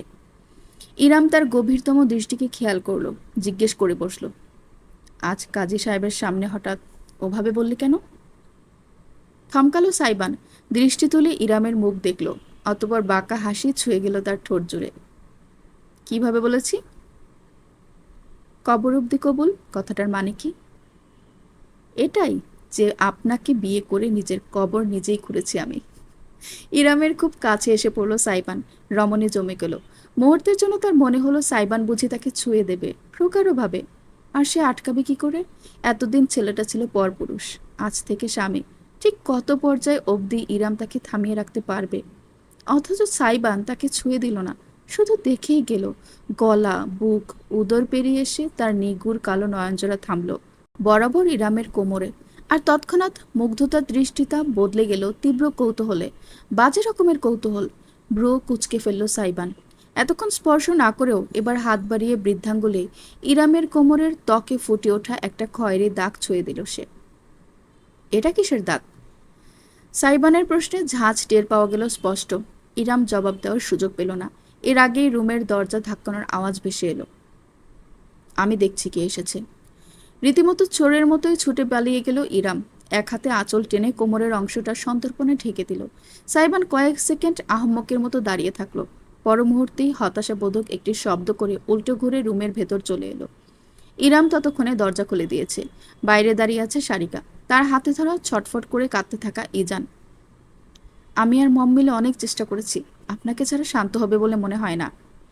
খানিকটা বিরতি নিয়েই বলল সারিকা। ইরাম দ্রুত নিজের হাত বাড়িয়ে ছেলেকে কোলে তুলে নিল। সারিকা অপেক্ষা অবধি করল না। যেমন হঠাৎ এসেছিল তেমন হঠাৎ করেই চলে গেল। একটা নিঃশ্বাস ফেলে দরজা আটকে চিৎকার করে কাঁদতে থাকা ইজানকে নিয়ে বিছানায় গিয়ে বসল ইরাম। এই যে, না না, সোনা আমার, কুচুপু আমার, এই তো আম্মু এখানে, আম্মু কোথাও যায়নি। এই যে সোনা, এই যে আমার বাবাটা। ছেলেকে দুলিয়ে দুলিয়ে শান্ত করতে চাইল ইরাম, অথচ কোনো কাজ হলো না। বরং সময়ের সাথে সাথে আরো জোরে তার স্বরে কেঁদে যেতে লাগলো ইজান। ছোট্ট শিশুটির মুখ লালচে হয়ে উঠেছে কান্নার কারণে। ইরাম সইতে পারল না, বুকে আঁকড়ে ধরল ছেলেকে। না না, কাঁদে না আব্বু, আর না, আমার কষ্ট হয়তো কুচুপু। প্রথমটায় বিশেষ পাত্তা না দিয়ে মনিটরের সামনে গেমিং চেয়ারে বসে মোবাইল স্ক্রল করতে শুরু করেছিল সাইবান। বাচ্চার কান্নার আওয়াজ ভীষণ তীক্ষ্ণ, তার কানে লাগছে বাজেভাবে। তবে প্রায় যখন 20 মিনিট পরও কান্না থামার নামগন্ধ হলো না, তখন মোবাইল রেখে উঠল সাইবান। খানিকটা তেজি কণ্ঠে বলল, কি সমস্যা? এমন ভ্যাক ভ্যাক করে কাঁদছে কেন পোটলাটা? হাগু পেয়েছে আবার?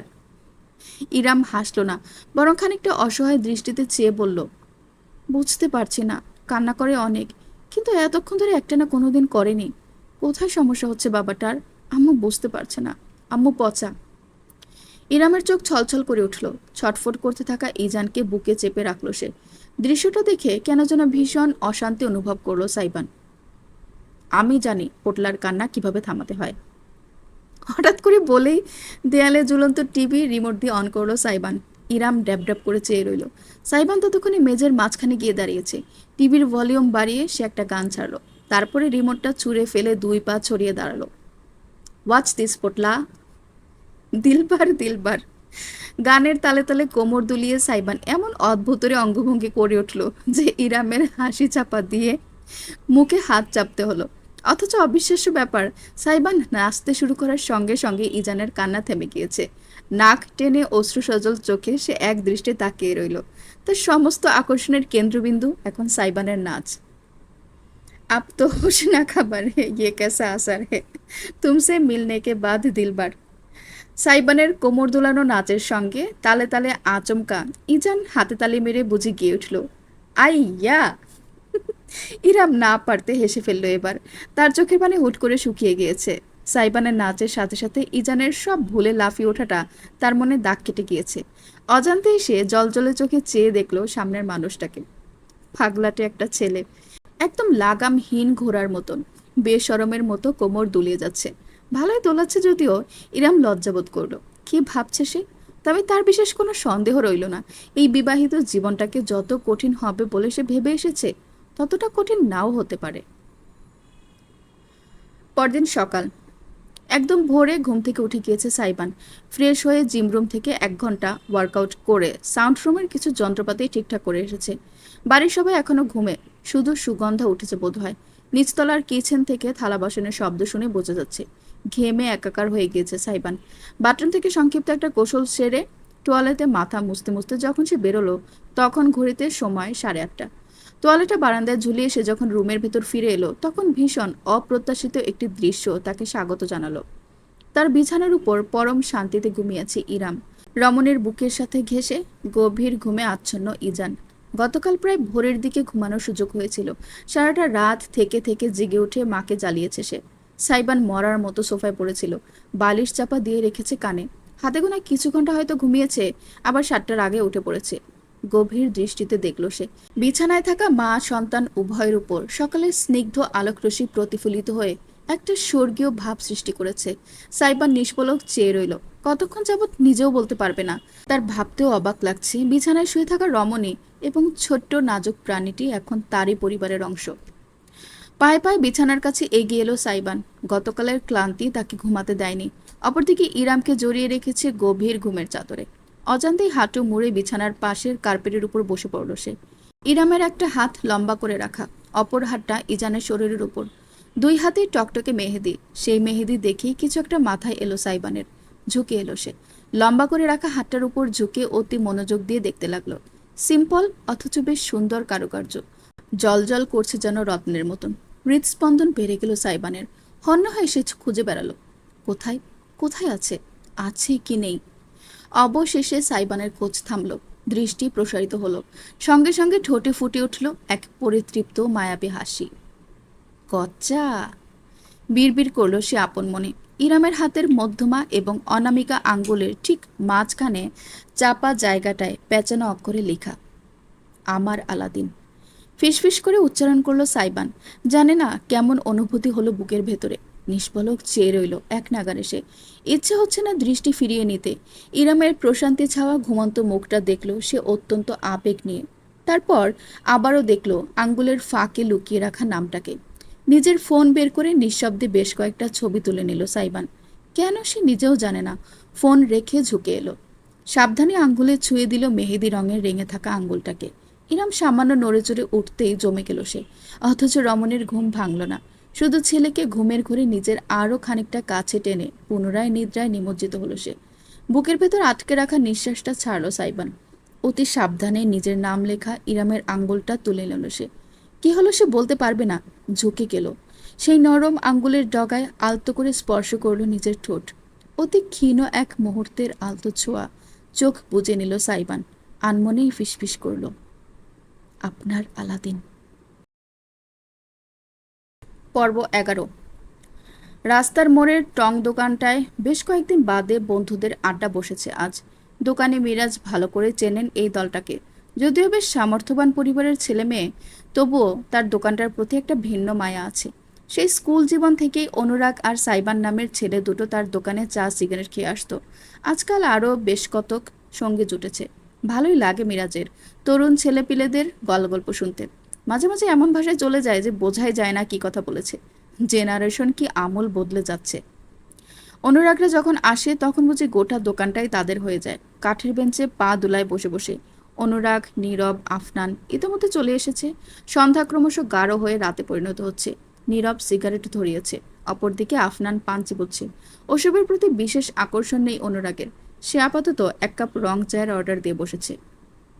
মামুর বেটা এখনো এলো না? পান চিবোতে চিবোতে জিজ্ঞেস করলো আফনান। থু করে পিক ফেললো একপাশে। নীরব সিগারেটের লম্বা একটা টান মেরে বলল, এখন এনার বউয়ের আঁচলের তলায় থাকার সময় বস, বন্ধুদের জন্য টাইম আছে নাকি? খিলখিল করে হাসাহাসি শুরু হয়ে করলো উভয়ে। অনুরাগ মাথা নেড়ে জানালো, আমাকে আসবে বলেছে, হয়তো কোথাও ফেসে গিয়েছে তাই দেরি হচ্ছে। বাচ্চার ডাইপার চেঞ্জ করছে মনে হয়। কার ডাইপার? আফনান বলতেই সম্পূর্ণ ভিন্ন একটি মেয়েলি কণ্ঠস্বর প্রশ্ন করলো। প্রত্যেক ছেলেই জমে গেল নিজেদের জায়গায়। এই কণ্ঠের মালকিনকে হাড়ে হাড়ে চেনা আছে তাদের। অবশেষে সামনে এসে দাঁড়ালো এক রূপবতী। লাস্যময়ী শরীরে জড়ানো টাইট টপ, ধবধবে সাদা। ইলাস্টিক ফেব্রিক একদম চেপে থাকায় শরীরে অবয়বটা ভালোভাবে বোঝা যাচ্ছে। নিচে একটা ঢোলা ট্রাউজার সেট। চুলগুলো সিল্কি, দৈর্ঘ্যে কাঠ সমান। টানা টানা আইলাইনার দেওয়া চোখে চেয়ে আছে যুবতী। এক কাঁধে ঝুলছে একটি জিম ব্যাগ, তাতে ঢোকানো গোলাপি রঙের ইয়োগা ম্যাট দেখা যাচ্ছে। কি ব্যাপার, হঠাৎ চুপ হয়ে গেলি কেন সবাই? কিসের ডাইপারের কথা বলছিস? মেয়েটি প্রশ্ন করলো আবার। আফনান আর নীরব একে অপরের সঙ্গে ঘেঁষাঘেঁষি করে বসলো। উভয়ে বিব্রত এবং অপ্রস্তুত। নীরব ইশারায় অনুরাগকে কিছু বলতে বলল। বান্দা সোজা হয়ে বসে শুধালো, সিঙ্গাপুর থেকে কবে এলি তিতলি? তিতলি নামক যুবতী খানিকক্ষণ সন্দিগ্ধ দৃষ্টিতে বন্ধুদের দেখল। তারপর ধপাস করে কোনো প্রকার দ্বিধা ছাড়াই অনুরাগের পাশে বসে পড়ল। এই তো আজ সকালে পৌঁছালাম। অনেক ভোরে এসেছি তো, তোদের কল করে জানাইনি আর। বিকালে জিমে গিয়েছি, ভাবলাম একবার এখানে এসে সারপ্রাইজ দিয়ে দিই। তিতলি আপা, আপনার জন্য গ্রিন টি বসাই? দোকানে মিরাজ হাসি মুখে বলল। পাল্টা হেসে তিতলি মাথা দোলালো, জি অবশ্যই, সঙ্গে ডায়াবেটিস কুকি দেবেন দুটো। মিরাজ কাজে লেগে গেল। তিতলি বন্ধুদের দিকে ফিরল। সবাই কেমন অস্বস্তিতে পড়ে গিয়েছে মনে হচ্ছে। তার দিকে তাকাচ্ছে না কেউই। অবাক হলো সে। ব্যাপার কি দোস্ত, সবগুলোর মুখ এমন বাংলার পাঁচের মতো ঝুলে আছে কেন? আর by the way, mister DJ কোথায়? দেখছি না যে, এখনো আসেনি। অনুরাগ তিতলির দিকে তাকিয়ে বলতে নিল, ইয়ে মানে তিতলি শোন, আসলে সাইবান। ইয়া ব্রোস। অদূর থেকেও সাইবানের উৎফুল্ল কণ্ঠের ডাক স্পষ্টত ভেসে এলো। সকলে মাথা তুলে তাকিয়ে দেখলো সড়কের অপর প্রান্ত বেয়ে এগিয়ে আসছে সাইবান। হেঁটে আসছে না, গাড়িতেও আসছে না। তার পায়ে ডাবল রোলার শুজ, ভারী কেটসের মতো কালো জুতার নিচে দুই জোড়া চাকা লাগানো। পা দুটো রোল করে রাস্তার উপর স্লাইডিং করে এগিয়ে আসছে সাইবান। একেবারে দোকানের সামনে এসে ব্রেক কষে থেমে গেল সে অভিজ্ঞ ভঙ্গিতে। আমাকে ছাড়াই শুরু করে দিয়েছিস বেয়াদবে দল। মিরাজ মামা, এক কাপ ঘন ব্ল্যাক কফি দাও তো, চিনি 2 চামচ। আরে তিতলি। ধপাস করে তিতলির পাশে বসে হাত বাড়িয়ে নীরবে হাতের প্যাকেট থেকে একটা সিগারেট ছিনিয়ে নিল সে। লাইটারটাও হাতিয়ে ঠোঁটে পুড়ে ধরাতে ধরাতে সাইবান প্রশ্ন করলো, সিঙ্গাপুর ভালো লাগেনি? বিনা নোটিশে দেশে ল্যান্ড করলে যে?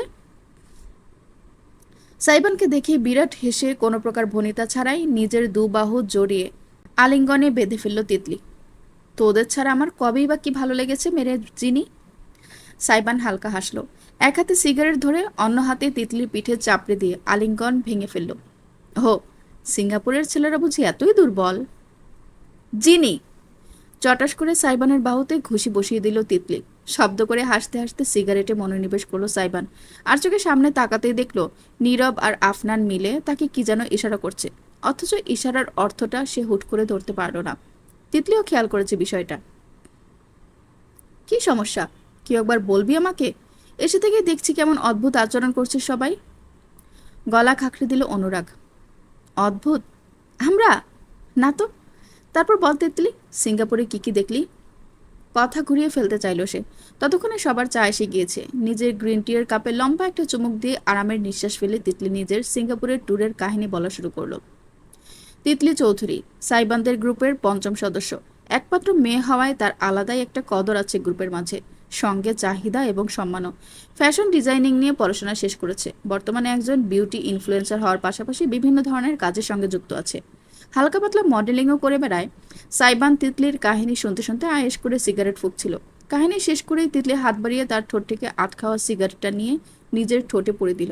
বিনা দ্বিধায় এক দীর্ঘ সুকটান দিয়ে বলল, অনেক হয়েছে আমার গল্প, এবার তোদের কথা বল। এই 1 মাসে কি কি মিস করলাম? আফনান, নীরব, অনুরাগ প্রত্যেকে একে অপরের দিকে চাওয়াচাই করে শেষমেশ সাইবানের দিকে তাকালো। ছেলেটার অবশ্য হেলদোল নেই, সে পারছে না শুধু বেঞ্চের উপর শুয়ে পড়তে। বেঞ্চের সাথেই লাগোয়া একটা জলপাই গাছ থাকায় সুবিধা হয়েছে তার। পায়ের উপর পা তুলে ঝোলাতে ঝোলাতে এদিক সেদিক তাকাচ্ছে। কেউ তেমন কিছু বলছে না বিধায় তিতলির সন্দেহ হলো। পাশ ফিরে সাইবানের উরুতে হাত রেখে সে বলে উঠল, ভালো কথা, তুই আজকে ফ্রি? শোনেই, তাহলে চল আমরা সবাই মিলে একটা স্পিডিং করে আসি। অনেক দিন করি না। বেশি দূরে না, এই চট্টগ্রাম মহাসড়ক অব্দি যাব। সাইবান পা নামিয়ে সোজা হয়ে বসলো। মাথা খারাপ? বিয়ের প্রথম দিনেই দেরি করে বাসায় গেলে মম আমার পা কুচি কুচি করে চিকেন ফিট সুপে ঢেলে দেবে। যা শয়তান, আঙ্কেল থাকতে আন্টি আবার বিয়ে করবে কেন? তুই কি গাছ বলত? আমি আমার কথা বলছি। অট্টহাসি হাসার প্রস্তুতি নিচ্ছিল তিতলি, তবে সাইবানের জবাব তাকে জমিয়ে দিল। মুখ নামিয়ে হাসিমাখা ঠোঁটেই তাকালো সে। বিশ্বাস করছে না এখনো। জিনি, প্লিজ মজা করিস না। তোরা সবাই মিলে আমাকে বোকা বানাতে চাইছিস না? প্র্যাঙ্ক করছিস? আমি কিন্তু বুঝে ফেলেছি। এবার বলদ হব না, হব না। আঙ্গুল নেড়ে নেড়ে বলল তিতলি। তবে বাকি সকলের থমথমে চেহারা দেখে সে মুহূর্তে আন্দাজ করতে পারল কিছু একটা গড়বড় আছে। সাইবান তার আঙ্গুলটা চেপে ধরে আস্তে করে নামিয়ে দিল। স্বাভাবিক গলায় জানালো, তিতলি, আই ম্যারিড। স্তব্ধ হয়ে চেয়ে থাকলো তিতলি সাইবানের মুখ পানে দীর্ঘক্ষণ। তার জলজলে নয়নজোড়া আপাতমস্তক পর্যবেক্ষণ করলো সাইবানের, যেন বিয়ের কোনো প্রমাণ তার শরীরে লেপ্টে আছে। সাইবান সরে বসে বলল, সরি, সবকিছু এতটা তাড়াহুড়োই হয়েছে যে তোকে জানানো হয়নি। ভেবেছিলাম তুই ফিরে এলে একেবারে বলবো। তিতলি বাকি বন্ধুদের দিকে তাকালো। অনুরাগ, নীরব, আফনান প্রত্যেকে অপরাধীর ভঙ্গিতে মুখ নামিয়ে নিল। পরিস্থিতি এতটাই গুরুগম্ভীর হয়ে দাঁড়ালো যে দোকানে মিরাজ অব্দি নিজের কাজ বাদ দিয়ে হাঁ করে চেয়ে আছে দৃশ্যপটে। কয়েক মিনিট কাটলো পিনপতন নীরবতায়। অতঃপর তিতলির কাটকাট কণ্ঠ ধ্বনিত হলো, ওরা ডাইপারের কথা বলছিল, বাচ্চাও ফুটিয়ে ফেলছিস নাকি? সাইবান মেয়েটির কণ্ঠস্বর শুনে খানিকটা অবাক হলো। না, ব্যাপারটা অমন না, ইটস কমপ্লিকেটেড। আসলে আমার খালাতো। স্টপ ইট জিনি, থাক, আমাকে আর কিছুই বলতে হবে না তোদের আর কোনোদিন। শটান উঠে দাঁড়িয়ে পড়ল তিতলি। নিজের গ্রিন টির বিল নিজের পকেট থেকে বের করেই মিরাজের হাতে দিয়ে ব্যাগ তুলে হনহন করে হাঁটা দিল। সাইবান লাফিয়ে উঠে দাঁড়ালো বেঞ্চ থেকে। পিছন থেকে গিয়ে মেয়েটার হাত টেনে ধরল। ওয়েট, কি সমস্যা তোর? কি হয়েছে? এই তো বেশ গল্প করছিলাম। আমার কোনো সমস্যা হয়নি। সমস্যা তো সব তোর। কিউ না হোয়াট চিনি? ফাক অফ। এর আগে কোনোদিন এত ঝাঁজ নিয়ে সাইবানের সঙ্গে কথা বলেনি। নিজের হাতটা সে ঝটকা দিয়ে ছাড়িয়ে নিয়ে দ্রুতগতিতে হেঁটে চলে গেল। যাওয়ার সময় রাস্তার কোনায় রাখা একটা অসহায় ডাস্টবিনকে বিনা কারণে লাথি মেলে ফেলে দিয়ে গেল। সাইবান আহাম্মকের মতো নিজের জায়গায় দাঁড়িয়ে কাঁধ তুলল। চাপ বাবা, এর আবার কি হলো? Is it the month? Mood swing হচ্ছে সেকেন্ডে সেকেন্ডে। পেছন থেকে বন্ধুদের হতাশাবোধক শব্দ শুনতে পেল সাইবান। কৌতূহলী হয়ে সে ঘুরে দাঁড়াতেই অনুরাগ দুহাত ছড়িয়ে বলল, ভাই, তুই ছাড়া গোটা দুনিয়া জানে তিতলি তোকে পছন্দ করে। তুইও তো তাল দিয়েছিস মাঝখানে। এখন এত নিষ্পাপ সাচ্ছিস কেন? নীরব তাল মিলিয়ে বলল। সাইমান খানিক হেসে হাত তুলে জানালো, that was just a situationship, nothing more. আরও কর সিচুয়েশনশিপ, সামলা নিজের লাভ লাইফ আর ম্যারিড লাইফ। তিতলি খেপেছে। আফনান বলতেই হেঁটে এসে পুনরায় বেঞ্চে বসে পড়ল সাইবান। হ্যাসিফাই কি আর? আমার পুরো কথা না শুনেই চলে গিয়েছে। আমার কি দোষ? ঠান্ডা হয়ে যাওয়া কফির মগে চুমুক দিতে দিতে কপালে তীব্র এক ভাঁজ পড়ল তার। রাত প্রায় 9টা বেজে এসেছে। লিভিং রুমে বসে ল্যাপটপ ঘাটাঘাটি করছে ইরাম। ইজান মেঝেতে বিছানো ম্যাট্রেসের উপর গড়াগড়ি করে খেলছে। তাকে দেখে শুনে রাখছে সুগন্ধা। এক হাতে বই, অন্য হাতে একটা ঝুনঝুনি বাজাচ্ছে। ইজান মজা পেয়ে সেটা কামড়ে দিতে চাইছে। ইরাম জেনে বেশ অবাক হয়েছিল যে সুগন্ধা পড়াশোনা করে, জাতীয় বিশ্ববিদ্যালয়ের অনার্স প্রথম বর্ষে অধ্যয়নরত এখন। সাইবানদের বাড়িতে এসেছে প্রায় 5-6 বছর। গ্রামে যে বাড়ি আছে পরিবারের, সেটার কেয়ারটেকার ছিল সুগন্ধার বাবা। মা মরা মেয়ে সে। বাবাও শেষে স্ট্রোকে মৃত্যুবরণ করেন। একমাত্র মেয়ে সুগন্ধার তখন বেহাল দশা। সামিয়া সেবার তাকে সাথে করে নিজের বাড়িতে নিয়ে আসেন। কাজের পাশাপাশি পড়ালেখারও ব্যবস্থা করেন। সুগন্ধা বলেছে, সামিয়ার এক কথা, অনার্স পাস না করা অবধি পড়ালেখা ছাড়ার কথা চিন্তাও করা যাবে না। বিষয়টা বেশ ভালো লেগেছে ইরামের। আদতে সুগন্ধা নিজেকে যেমন প্রদর্শন করে অভ্যস্ত, তার চাইতেও বহুগুণে স্মার্ট। সেটা এই কয়দিনেই বুঝে গিয়েছে সে। ল্যাপটপটা সামিয়ার, বাড়িতেই থাকে। তিনি খুব একটা ব্যবহার করেন না। ইরাম আজকেই চেয়ে নিয়েছে। এই মুহূর্তে সে বসে বসে নিজের লিঙ্কডইন প্রোফাইল সাজাচ্ছে। চাকরি এবং ক্যারিয়ারের ক্ষেত্রে বেশ কার্যকরী একটা স্থান। প্রোফাইলের কাজ শেষ হয়ে গেলে ইরাম ল্যাপটপ বন্ধ করে দিচ্ছিল। তবে হঠাৎ কি যেন একটা মনে পড়ল তার। সুগন্ধা থেকে জেনেছে আজকাল খুব ব্যবহার করা হয় কিছু এআই প্রোগ্রাম। গুগল থেকে তেমনই একটা প্রোগ্রামে ঢুকে সে মনোযোগ দিয়ে টাইপিং করলো। সিচুয়েশনশিপ কি? যতক্ষণ প্রোগ্রামটি তথ্য খোঁজার সময় নিচ্ছে ততক্ষণ ইরাম তাকিয়ে তাকিয়ে ভাবল বানানটা ঠিক করে লিখেছি কিনা। সুগন্ধা সাহায্য নেবে, কিন্তু দরকার পড়ল না। প্রোগ্রামটি উত্তর করেছে, সিচুয়েশনশিপ হলো এমন এক ধরনের সম্পর্ক যেখানে দুজন মানুষের মধ্যে ঘনিষ্ঠতা বা আবেগ থাকে, কিন্তু সম্পর্কটা স্পষ্টভাবে প্রেম বা কমিটেড রিলেশনশিপ হিসেবে নির্ধারিত নয়। ইরামের মাথা ঘুরতে শুরু করলো। কি, এমন আবার কোনো সম্পর্ক হয়? ঘনিষ্ঠতা থাকলে আবার প্রেম হয় না কিভাবে? প্রেম না হলে ঘনিষ্ঠতা থাকে কিভাবে? তার মাথায় ঢুকলো না। সে আবারও টাইপ করলো, বেঞ্চিং কি? বেঞ্চিং হলো ডেটিং বা রিলেশনশিপের একটি টার্ম, যেখানে কেউ তোমাকে পুরোপুরি রিলেশনশিপে রাখে না, আবার পুরোপুরি ছেড়েও দেয় না, মানে ব্যাকআপ হিসেবে রেখে দেয়। তুমি যেন রিজার্ভ প্লেয়ার, প্রয়োজন হলে ডাকবে, না হলে সাইডে বসিয়ে রাখবে। ইস, ছি। না চাইতেও ইরামের মুখ ফসকে বেরিয়ে এলো। সুগন্ধা মাথা তুলে তাকালো। কোনো সমস্যা আপা? ভোরকে গিয়ে দ্রুত সব কেটে ল্যাপটপটা বন্ধ করে ইরাম সোজা হয়ে বসলো। বলল, তোমাদের জেনারেশনটারই সমস্যা। সুগন্ধা অবাক নয়নে তাকিয়ে রইল। ব্যাপারটা কি হলো? সে বিনা দোষে কথা শুনল কেন? ইরাম অবশ্য ব্যাখ্যা দিল না তাকে। এমন সময় হুট করে বড় গাড়ির হর্নের আওয়াজ ভেসে এলো। ইরাম মেঝে থেকে ইজানকে কোলে তুলে বাইরে এসে দাঁড়াতেই অবাক হয়ে দেখল একটা ছোটখাটো মালবাহী ভ্যান দাঁড়ানো। ভেতর থেকে ধরাধরি করে আসবাবপত্র নামাচ্ছে কয়েকজন লোক। একটা সোফার মতন দেখতে আসবাব, একটা লম্বাটে ট্রলি, তার মাথায় আবার ছোট ছোট খেলার মতো কী সব যেন চলছে। কাজের তদারকি করছেন সামিয়া। তিনি দুপুরের পর হাসপাতালে গিয়েছিল, একেবারে গাড়ি নিয়ে ফিরেছেন। ইরাম শাশুড়ির কাছে গিয়ে দাঁড়ালো। এসব কি খালামণি? মুচকি হাসলেন সামিয়া। প্রয়োজনীয় জিনিসপত্র তোর লাগবে। আঙ্গুল তুলে সোফার মতন জিনিসটাকে দেখালেন তিনি। ওটা নার্সারি গ্লাইডার, অনেকে ফিডিং চেয়ারও বলে। ব্রেস্ট ফিড করানোর সময় ওটাতে বসবি। আর এটা টেবিল, এখানে ডাইপার চেঞ্জ করবি। ইরাম হতবাক হয়ে তাকিয়ে রইল। মা হতে এতগুলো জিনিসের প্রয়োজন তার জানা ছিল না কখনো। তবে এসব ঠিক প্রয়োজন নয়, বরং জার্নিটাকে আরামদায়ক করার প্রচেষ্টা মাত্র।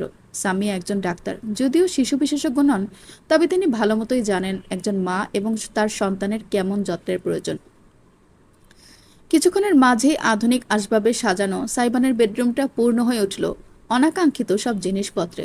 বিছানার একপাশে ফিডিং চেয়ারটা রাখা হলো, তার সাথে টেবিলটা, বেশ কিছু ড্রয়ার সম্বলিত ওয়ার্ড্রোব, তাতে বাচ্চাদের ন্যাপকিন, ডাইপার, অনেক ধরনের ফিডার, টেম্পারেচার ফ্লাস্ক, সঙ্গে ব্রেস্ট পাম্প।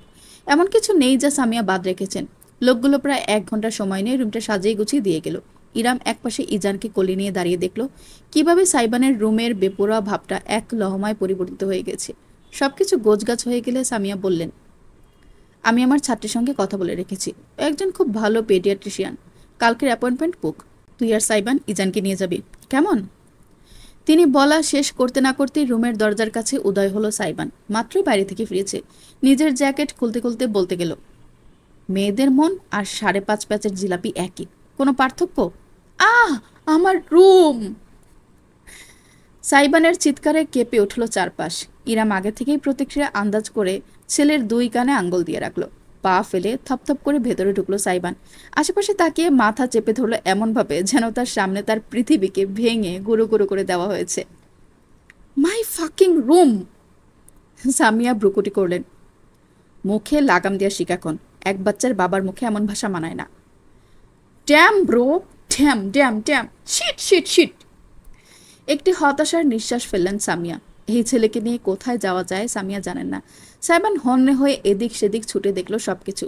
কিভাবে তার গেমিং সেট আপ চেপে দিয়ে সেখানে অন্য আসবাব বসানো হয়েছে, কিভাবে তার স্বাদের সাউন্ডবক্সগুলো সরিয়ে সেখানে ফিডিং চেয়ার রাখা হয়েছে, সবকিছু। ইরাম অবস্থা দেখে সামিয়ার কাছে ঘেঁষে ফিসফিস করে বলল, মনে হয় এমনটা না করলেও হতো। বেচারার অনেক স্বাদের রুম। তুই চুপ থাকতো। বিয়ে হতে না হতেই স্বামীকে দরদ দেখাবি না। শোন, তোর সামনে যে পাগলা বাবার মতো ছোটাছুটি করছে, ওটাকে তোর হাতের পুতুল বানাতে হবে। চাবি দিবি, ঘুরবে, চাবি বের করবি, থেমে যাবে। ইরাম না চাইতেও ফিক করে হেসে ফেলল। ঠিক এমন সময় তার কোলে থাকা ইজান নড়ে চড়ে উঠল। আঙ্গুল চষতে চষতে গঙ্গাতে লাগলো। ইরামের বুঝতে বাকি রইল না কি হয়েছে। ও, আমি ওকে চেঞ্জ করিয়ে নিই বলে সে বাথরুমের দিকে যাচ্ছিল, কিন্তু সামিয়া থামিয়ে দিলেন তাকে। এই না না, এখানে রাখ, সাইবানকে করতে দে, ওর শেখার দরকার আছে। এমনিতেও রুম হারানোর শোকে আদমারা সাইবান। এই কথা শুনে তরাক করে তাকিয়ে উঠল সে। মুখে ভর করল তীব্র আতঙ্ক। কি? খবরদার ব্রো, আমি ওসব ভাগমতো পরিষ্কার করতে পারবো না, একদম না। Damn, oh damn, dear god of heaven, hear my call! Samia তীক্ষ্ণ চোখে তাকালেন ছেলের দিকে, তারপর আদেশ করলেন, যা ইরাম, ওই টেবিলের উপর রাখ, ডাইপার আছে, শিখিয়ে দে ওকে কিভাবে করিস। ইরাম মানতে না চাইলেও সে ভীষণ বিনোদন পাচ্ছে। সাইবানের মুখটা একেবারে দেখার মতো হয়েছে। ইজানকে সাবধানে সে টেবিলের উপর শুইয়ে দিল, অতপর আগের কাপড়ের ন্যাপিটা খুলে ফেলল। ছোট ছোট হাতগুলো ছুঁড়ে ড্যাব ড্যাব করে সাইবানের দিকে তাকিয়ে ইজান শব্দ করে উঠল, ব্যা, ওয়াক ওয়াক! মুখে হাত চাপা দিল সাইবান। আশেপাশে কিছু না পেয়ে একটা কাপড়ের ক্লিপ তুলে নিজের নাকে আটকে ফেলল। পোটলা খায় দুধ আর হাগে অ্যাটম বম। ইরাম আর পারল না। ওই অবস্থায় দাঁড়িয়ে দাঁড়িয়ে হাসতে শুরু করলো সে। সামিয়া অবধি মুখ টিপে হাসছেন দৃশ্য দেখে। হাসতে হাসতে ইরাম হাত বাড়িয়ে বলল, একটা ডাইপার দাও। সাইবান ডাইপার সেকশন থেকে পরিষ্কার ডাইপারটাও এক আঙ্গুলে এমনভাবে মুখের সামনে তুলে ধরলো যেন পৃথিবীর সব থেকে কদর্য কিছু ধরেছে। ঘৃণায় চোখ মুখ বাঁকিয়ে বমি পাচ্ছে এমন ভঙ্গি করে সে হঠাৎ বলে উঠল, হতে চেয়েছিলাম সুগার ড্যাডি, ভাগ্য হাতে ধরিয়ে দিল বাচ্চার ন্যাপি। আইয়া ক্যা! লাফিয়ে উঠল ইজান। ইরাম ওয়েট টিস্যু দিয়ে তার ত্বক মুছে নিচ্ছিল। হাতে না রাখে আধমোছা টিস্যুটা ছুটে গিয়ে পড়ল একেবারে সাইবানের হাতের উপর। দুনিয়া উল্টে গেল ছেলেটার। হাহাকার করে উঠল, ইয়া খোদা, ইটস মি অ্যাগেন! জবাব চাই আমি, আমার সঙ্গে তোমার কিসের দুশ্মনী? শুনলেন জাবিন ফুরকানের লেখা আমার আলাদিন গল্প থেকে পর্ব 8, 9, 10, 11। গল্পটির পরবর্তী পর্বগুলো শুনতে চাইলে অবশ্যই চ্যানেলটিকে সাবস্ক্রাইব করে আমার সাথেই থাকুন। ধন্যবাদ।